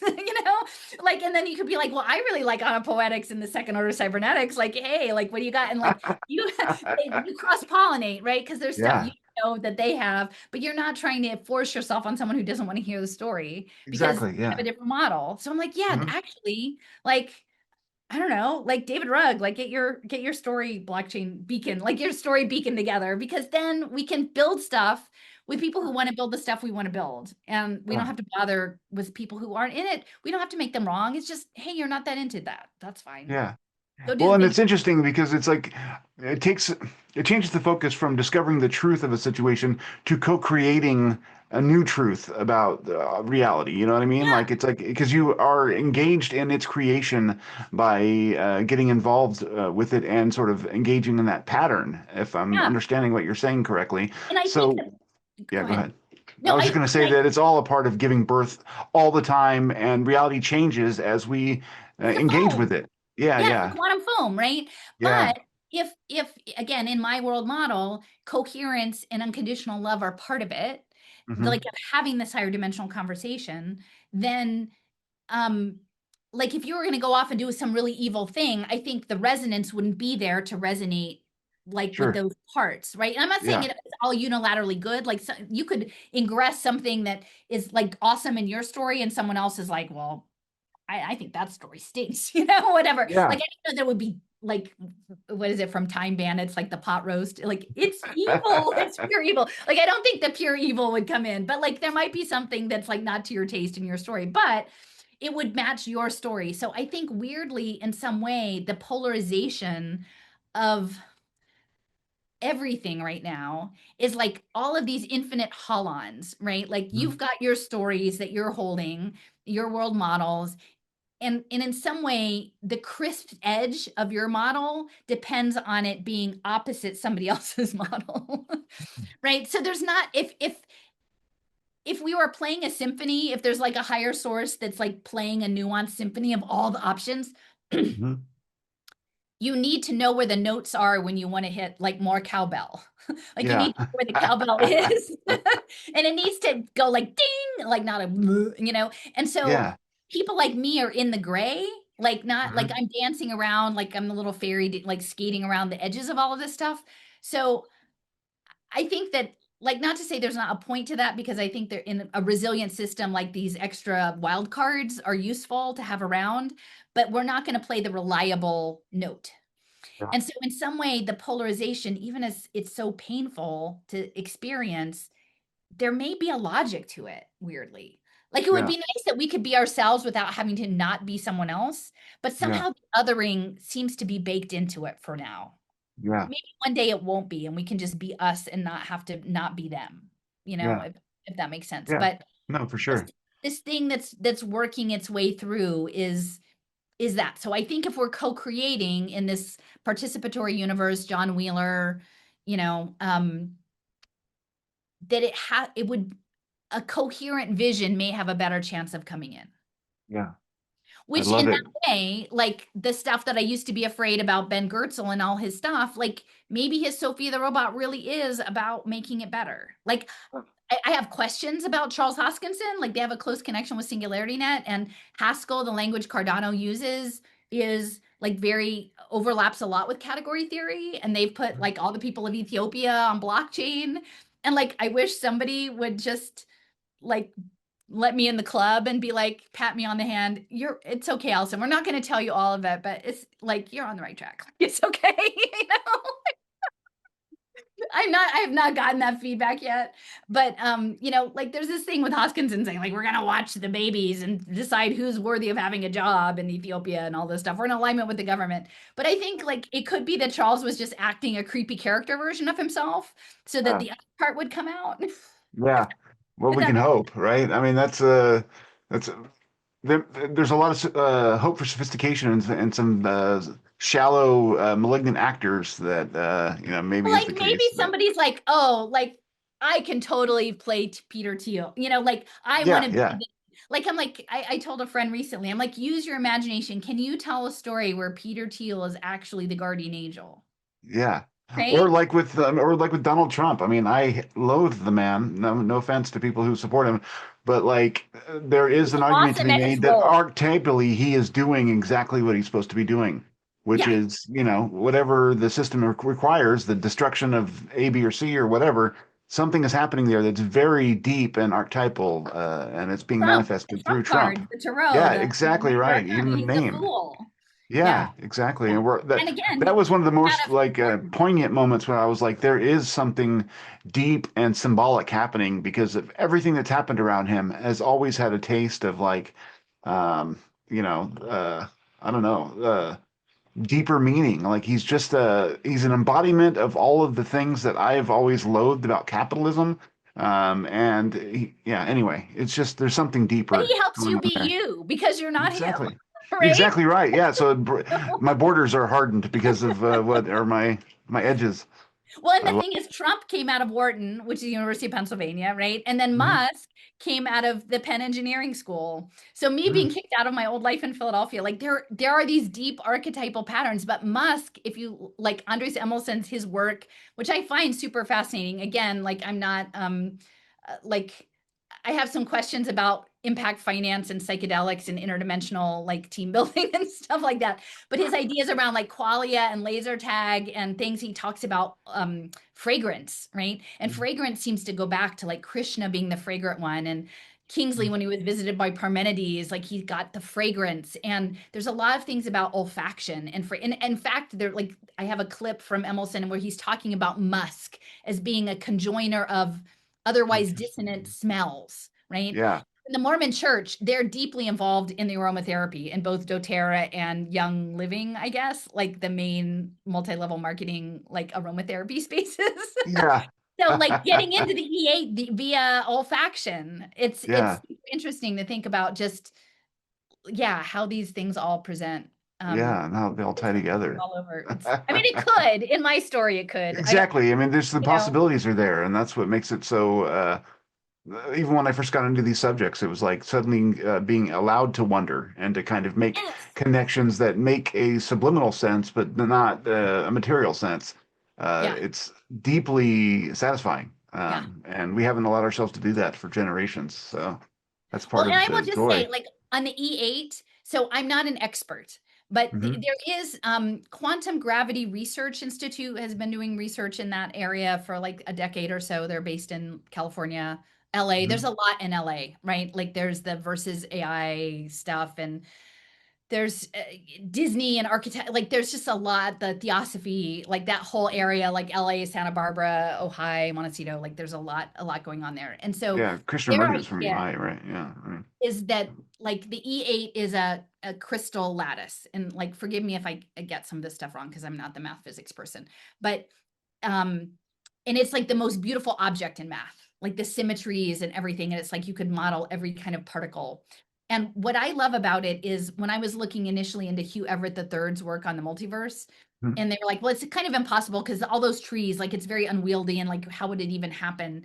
And I thought, well, what if you imagine like blockchain, like it not going infinitely, but just being like every option being a pulse of yes or no, right? And you could just like pulse in any instance all the different combinations. And so you could compact it down. It wouldn't just keep branching. It would just be like yes or no in different versions. And I feel hmm, like there's aspects of the E8, they conceptualize this crystal, it's a quasi crystal. So even though it seems like a thing, that it has hmm, a dynamic openness to it, like a yeah, fractal open quality, and made yeah. up of infinite, like these tetrahedras. I guess it's like 248 dimensions. And so Wow. every tetrahedra has a limited degrees of freedom, but they have some freedom. And then they're all like clicking in different combinations, which to me, I'm like, that again, all I can do is like my embodied feeling, but I'm like, that kind of feels what I was talking about with the blockchain, right? Like you could on Yeah. anything have different combinations and create different patterns, and those could be the gestalts. Hmm. And um, and so they discuss the projection from the E8 into a four-dimensional, which I think is this called a 600 cell. And then from that four-dimensional, it goes down into 3D. And there's like a golden ratio that's connected. So their theory involves that reality is based of information, which I share that idea is that what it's an information theoretic lens, that Yeah.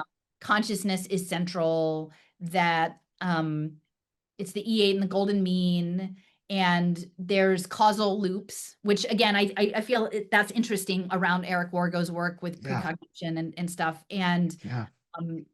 the other is pixelation, and it's a projection. So if you Yeah. imagine being projected in from higher levels, it's interesting in one of the Dodo books, Stevenson's books, he specifically mentions this special effects light in Shakespeare's globe that is like an early Fresnel lens, and like this refraction. And like that's a Yeah. big thing. Like when that goes missing, the timeline, they know that the timeline has gone off. And so you Yeah. might consider it being part of the time, like the narrative arc, but I think there's something important about optics and the lensing of all Yeah. this. And category theory has lenses as well. And so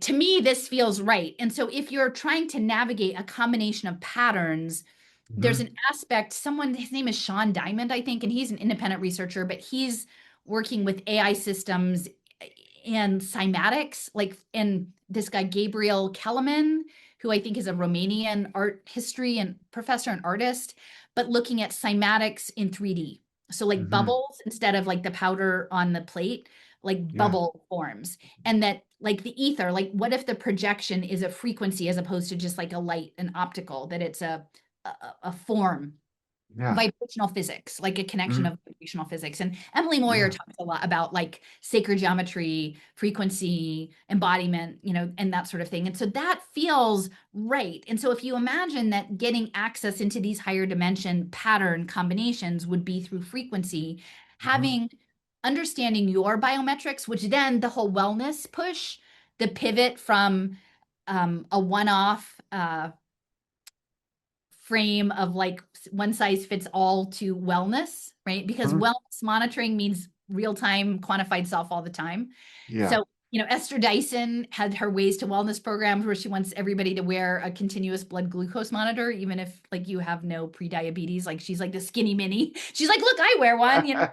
I'm like, why does everyone need to wear that? Like but it's a signal, right? Of like your frequency, I think. Like the Yeah. smart watch is it's a different kind of wearable.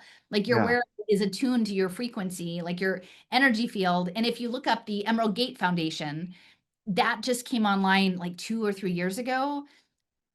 Silicon Valley money based in Wyoming, where blockchain is. Jason Yanatopoulos, I think, is the CEO. He came out of global R&D for SAP technology. It's with Stanford, Tufts, with Michael Levin, Yeah. SRI, Maharishi International. like Wow. ions, right? Like all of these big people are connected to Emerald Gate, and it's all about subtle energy and social transformation. Right? So it's just right there to Yeah. gate and what they're working in. Subtle energy Yeah. is the thing. So how do you combine subtle energies? Because Kevin Kelly of Wired and Long Now, he talks about the future of intelligence as a compound. So how do you create a compound? What is the recipe if you want to ingress a pattern? And that ingression, I think, comes from, for me, from Whitehead, Albert North Whitehead, and his idea of concrescence, that it's a process. It's this process philosophy. He and Bertrand Russell tried to write the Principia Mathematica, the second one, like everything can be understood in math. And then they're like, oh, actually, you can't. Maybe not. And then so he's like, okay, we'll do process, right? We'll do process. And so Mhm. the process is, you've got this past, you're integrated, you're in the now, you have eternal objects, they fall away to match your teleology. You have a short list of eternal objects that can be ingressed, and then you do the next actual occasion. And so I think we're doing actual occasions collectively. I think that's what digital Yeah. public goods are. So what are we ingressing? And if we're in a bad trauma loop, we're ingressing crappy stuff. Yeah. Yeah. Yeah. And I feel badly because I probably ingress crappy stuff for the people that I loved around me for a lot of years because no one said, like, hey, Allison, there's another way to do it. Yeah.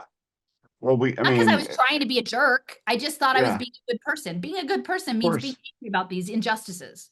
Exactly right. And letting go of that anger and extending love is actually the answer, but we're not willing to do that because we're also so polarized. That makes me think of the of Peter Thiel with the Antichrist talk that he's like obsessed with these days. It's like, what is he trying to ingress and why? Anyway, It's one goes one way, the other one goes the other way, right? And so yeah, so yeah, super fascinating. Do we have time to say a little thing about Vesta or no? Or should we come back? absolutely we do. Okay. Yeah, yeah, All right. please. Well, so part of this live action role play musical is like you never know whether it's just you've gone a step too far, right? Like or maybe you're beyond that, Allison. Maybe you don't have to do that anymore. And so uh anyway, we have like twice a month meditations at the Star Portal, and it's loving. It's just a nice community. People just come together, share a little bit of what's going on with them, and then we just send good energy out. Yeah, And in one of them, it was about a year ago. It turned out that there was a group of women who had arrived. Now, Hot Springs is a town of like 50,000 people. Where Little Rock is less than an hour away. That's the largest city. We're a pretty poor state. Like there's not a lot going on in Arkansas. Like we're yeah, no Tucson, we're no Denver or something like this. But yeah, this group of women had come in. They visited a few years before from New York, Eastern Long Island, Montauk kind of area, and California. And they were going to restore a colonial revival house on like one of the two kind of fancy streets in town. And it was called Vesta House. And Vesta is the goddess of the hearth. And she is mm, both the oldest and youngest Olympic goddess because, Kronos, time, was eating all the children. And so yeah, she was first born. And so she was first swallowed because she was the deepest down. She was the last out. So she yeah. was old. Okay. And she keeps the Yeah. hearth of Zeus and Hera. So the Mhm. hearth, and you picture like the cauldron, and her consort is Helios, the central sun. And if you imagine sort of like the light based system.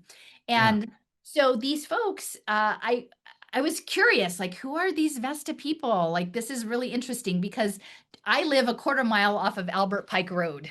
Albert Pike spent most of his life, he was from Massachusetts, but in Arkansas and a little bit in Louisiana. He was a lawyer. He worked with the tribes, actually. And what no one talks about besides his Freemasonic writings was at the end of his life, he wrote a 600-page book on the Rig Veda. Right? Wow. So he probably understood a little bit about how these interdimensional things work, and it makes me wonder about his time with the tribes in Arkansas and what became Oklahoma. Yeah.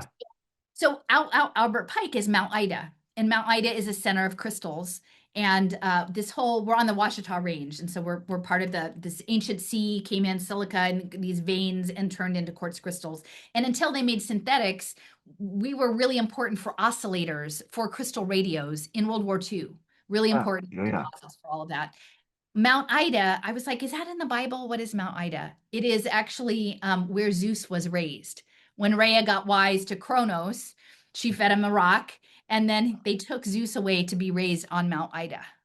So you've got like the Mount Ida and the time, and quartz, of course, being used for digital watches. And that's the whole other time bandit thing with the evil genius. And he's like, I would make technology and I would make digital watches, right? And so we're sitting here in Mount Ida land. And so we've Yeah. got Vesta, and they're, it turns out that they had connections. A graphic designer, on her page, her portfolio of work had all of these documents in a Dropbox that were essentially sort of nested projects under this Vesta House project that extended into a blockchain beauty reserve, into a plasma economy on blockchain, into HydroDAO, which pre-existed it, but that's a blockchain water system. Again, we have this big lake, Yeah. into collective ritual. And they were connected, I sort of say Vesta adjacent, like maybe not officially, but with Ting Kelly, Kevin Kelly's daughter. And Kevin Kelly was working on like new economic systems in addition to the Long Now. And connected with the guy who with Avant Mining, who is Alice Walton's crystal dealer. And so there are all of these overlapping things of like, how would one work if you had a mystery school, right? If you were Yeah. working with the natural elemental aspects of a whole plan of Arkansas as the quartz crystal womb, Yeah. Yeah. how we work with beauty and how we work together. So, I've one of them is the three women who are invested is a professor of NYU in love, like her thing, and she runs a technology-enabled meditation dome in New York City. One of them has clairvoyant ability stuff, and then the third one was working, helped found the Biomimicry Institute, which links to like sustainability, but carbon trading. And again, many people, the prevailing narrative is Agenda 21 and the top-down control techno-fascism.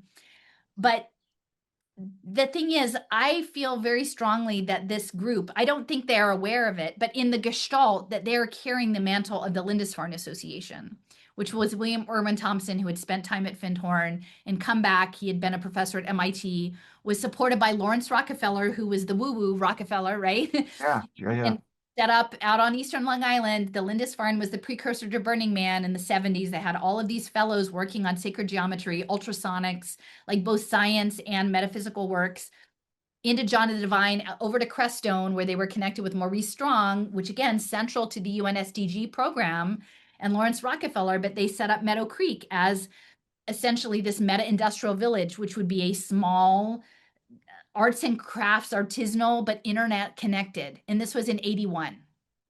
They brought in David Orr from Penn, a newly minted PhD from Penn Policy, I think, who he and his twin brother ran it for a few years. It was under the Nature Conservancy, a 3 mile long valley. He then became a lead professor in sustainability at Oberlin. But that Meadow Creek is still sitting out there, right?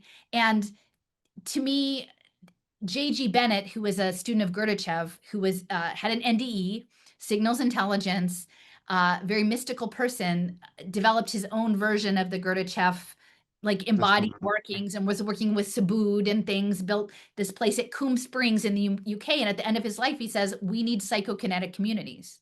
And he had this guy, Pierre Elliott, build one in West Virginia called, oh gosh, what is the one in West Virginia? Coombe Springs was the UK. I'll think of it. But it When was they right. say psychokinetic, what do they mean by that? So I think essentially it is groups of people who are resonating in with higher dimensions. Ah, okay. Yeah. Yeah. Right. And so if you imagine, like I kind of went head to head with Derek Bros a lot early on and John Bush about their freedom cells and blockchain. Why did their freedom cells need to be on blockchain? Right. Like if you're just going off grid, are you doing global trade? Like that really was the only reason, like I could see at the time, like why you would do blockchain. Yeah. And but maybe it is an interdimensional pattern signaling, like a networking system, right? And so the one in West Virginia was getting started right as Jay Rockefeller was rising in his politics in West Virginia. And then Meadow Creek, Winthrop Rockefeller was governor and he died young in his 60s, but his money went into Winrock International, which is about an hour from Meadow Creek, maybe an hour and 20 minutes. Winrock International developed the first voluntary carbon trading systems. And his ranch backs up to the petroglyph caves in Petit Jean State Park, which is a WPA state park. And Christiana Figueres, who was the daughter of the president of Costa Rica, she went to Swarthmore outside of Philadelphia. She trained in Gestalt in Cleveland. She was the one who developed the carbon markets. Mhm. So so Costa Rica is such a rich biodiverse place. This idea that's coming up is this ecological reservoir computing using living systems for information processing purposes. And Okay. that was started in the 1950s with Gordon Pask and Stafford Beer, who were British cyberneticists. They were dumping iron filings in a pond to cycle nutrients to get the algae to process information. Right. And then Evelyn Hutchinson was doing the same thing with radioactive isotopes in a Connecticut pond. He taught at Yale, and he then taught, I can't remember if it was Howard or Eugene Odom. I always forget. But those twin brothers developed the first textbook on ecology, and that was all coming out of the Atomic Energy Commission. And it was both springs and like using radiation to track energy through natural systems. And so I think that there is something like we're going to see a shift with the AI conversation to be like, look, it's using water, it's using energy, it's using all these bad things. And they'll be like, okay, well, now, like, I don't know if it's in my lifetime, but there will be a shift into a psychokinetic community, like, but organized as a holon, right? What are your interest groups? Are you an eco village? Or do you prefer to like do video gaming in a stack and pack housing situation? Like some people will pick different things, right? Sure. There'll be Yeah. Yeah. different keys in the symphony, and everybody like, and you've just got to hope if you get sick and tired of the thing you're doing and you want to do something different, there's an incentive for you to go find the thing you actually want to do.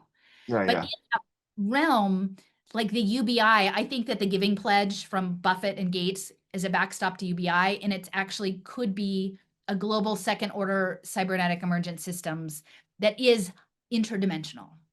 Yeah. Wow. Which reminds me of sort of like the Omega Point from Exactly. Yeah, uh, Christogenesis. Well, and the yeah, thing yeah. is, within the psycho, like I mentioned, the Society for Psychical Research and Arthur Balfour.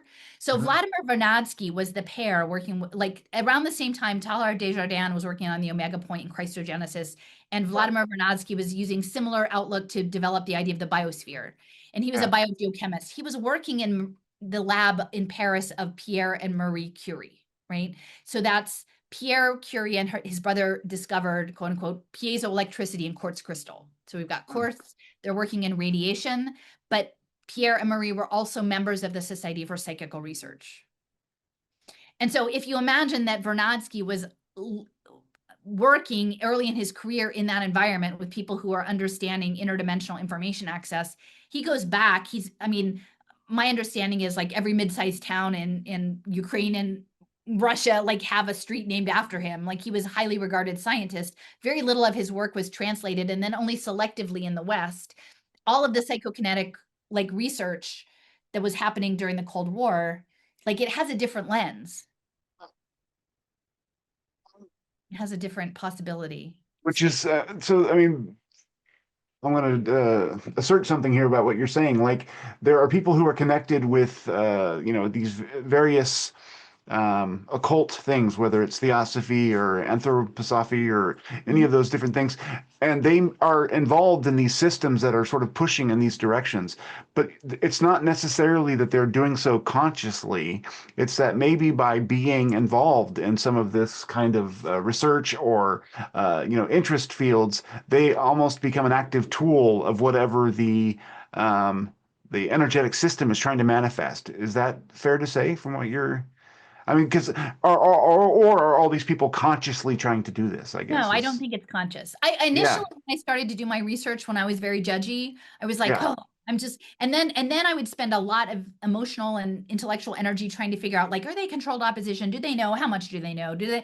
And it was like a stupid, I mean, in retrospect, I mean, it's in some respects very natural because we want to know where we are in position to that, but it yeah, didn't really make any. My sense is again in my frame is that yeah. it's a self-assembling system Exactly right. and, But people and it's can engage distributed. in it.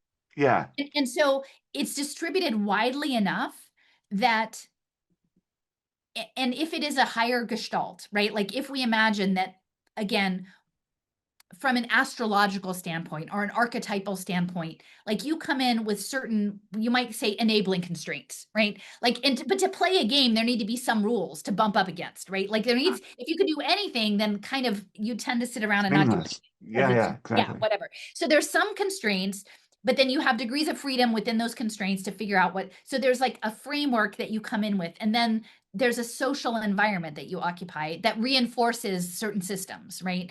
Whether it be your career trajectory or your educational trajectory or your social networks, real or digital. And so you can exist in a world model where you are getting reinforcement for being the good person or being successful. There's not much of an incentive to start looking for trouble. Like if it's working for you, like to look sideways and like, and the other thing that I realized because I'm operating, I have a master's degree, but I'm operating outside of academia. Once you live in a space of experts, like only experts can talk about the expert things, then Yes, because if you're an expert, you have a PhD, blah blah blah, and you're the expert in this narrow thing, who are if you go starting to poke around in somebody else's expert thing, that actually dilutes your expert thing, exactly right? right. So Because like expert so doesn't mean as much anymore. right. So like you don't want to be like, well, who are you to talk about that guy's stuff because he's the expert, right? And then because you wouldn't want him talking about your stuff. So everybody just does a slice. And so Yeah, there's like, the natural philosophers of everybody does a little bit of stuff and they sit around the coffee shop or the ale joint and like spin some ideas out. We don't do that so much anymore. Like because we're in these attractor basins. And so yeah. You I feel do. like there's this thing like and then there's a subset of those of us who know there's subsets, like that's what's Hmm. like there's the people who know that there's reality tunnels and then that's a Yeah, reality tunnel. So yeah, I don't think like in that way it loosens up that having to make people bad. yeah. Again, I did for so long and I think it really hurt the people around me that I cared about by having to do that, but I was following a social program, again, as the NPR liberal or the progressive, that says to be a good person, you fulfill this role. To Yeah, be like a nice white ally in the social justice protocol, it means you do XYZ thing. yeah. Even when for a while it felt really like it wasn't working. Like for me to be authentically me and do what I felt ethically called to do, it was actually compromise. It was going up, it was bumping up against the role that I was being given. And so I just had to kind of step out of all of it. So I Yeah. don't think that people are doing it on purpose. Like, Mhm. I sent some stuff to Julia about the educare surveillance play tables and stuff, and she was very sweet. And she said, "Well, I'll send this to some people and see if this is a thing, right?" Like I haven't heard, and then I've unfortunately I barraged her with a whole bunch of like backup material, which is maybe not the best thing to do, but it, even if the people who are looking at the stuff don't act on it, it's not because they're bad people. It's just maybe their model can't hold it. Exactly right. And to even engage with it involves a level of sort of metaphysical risk, I think. It's like you got to open yourself up to Yeah. a whole different way of thinking about things, and people aren't necessarily always willing to do that. And even for me, like I do boundary management now, right? Like I can at least say I have a way that I'm being in the world, which involves not being on like limiting my social media footprint and not engaging with the daily trauma story, right? Mhm. And the old me would have said, well, who do you think you are that you can ignore all of the injustices of the world? And I'm That's privilege, and, or whatever. and exactly. And at that time that would have been correct. And at this time, I'm like, I'm the gardener who's like finding sacred geometry in plants and watching the butterfly so I can hold a frequency because I'm in this different slice of the story now.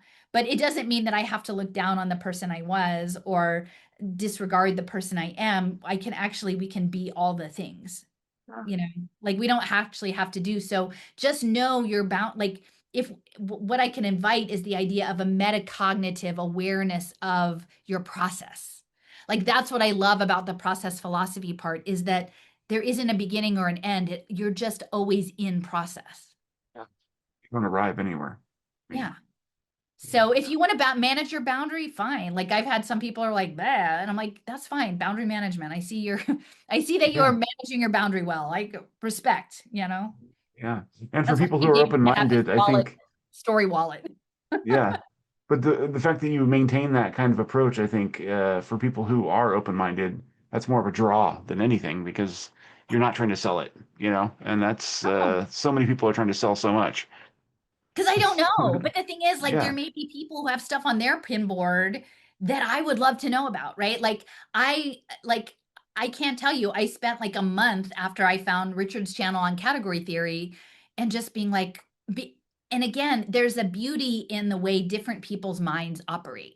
Like, and I really like respect that again about like Julia's work and working with like people who have different abilities and different, aspects because wow, like a mind that can work on math and the language of math is different from my mind that works in material symbols of like plants or story, like certain kinds of, they're just different kinds of stories, but they're really complementary. So to be able to like be of an age or have enough life experience to just like really sit back and like appreciate someone else's skill set in a space is really cool. So like optimally, I've been doing read alouds of this book Babel 17 from the 1960s, which is this great like space opera. And people are hating me because it's been like 2 months and I haven't read the last chapter. It's on archive.org.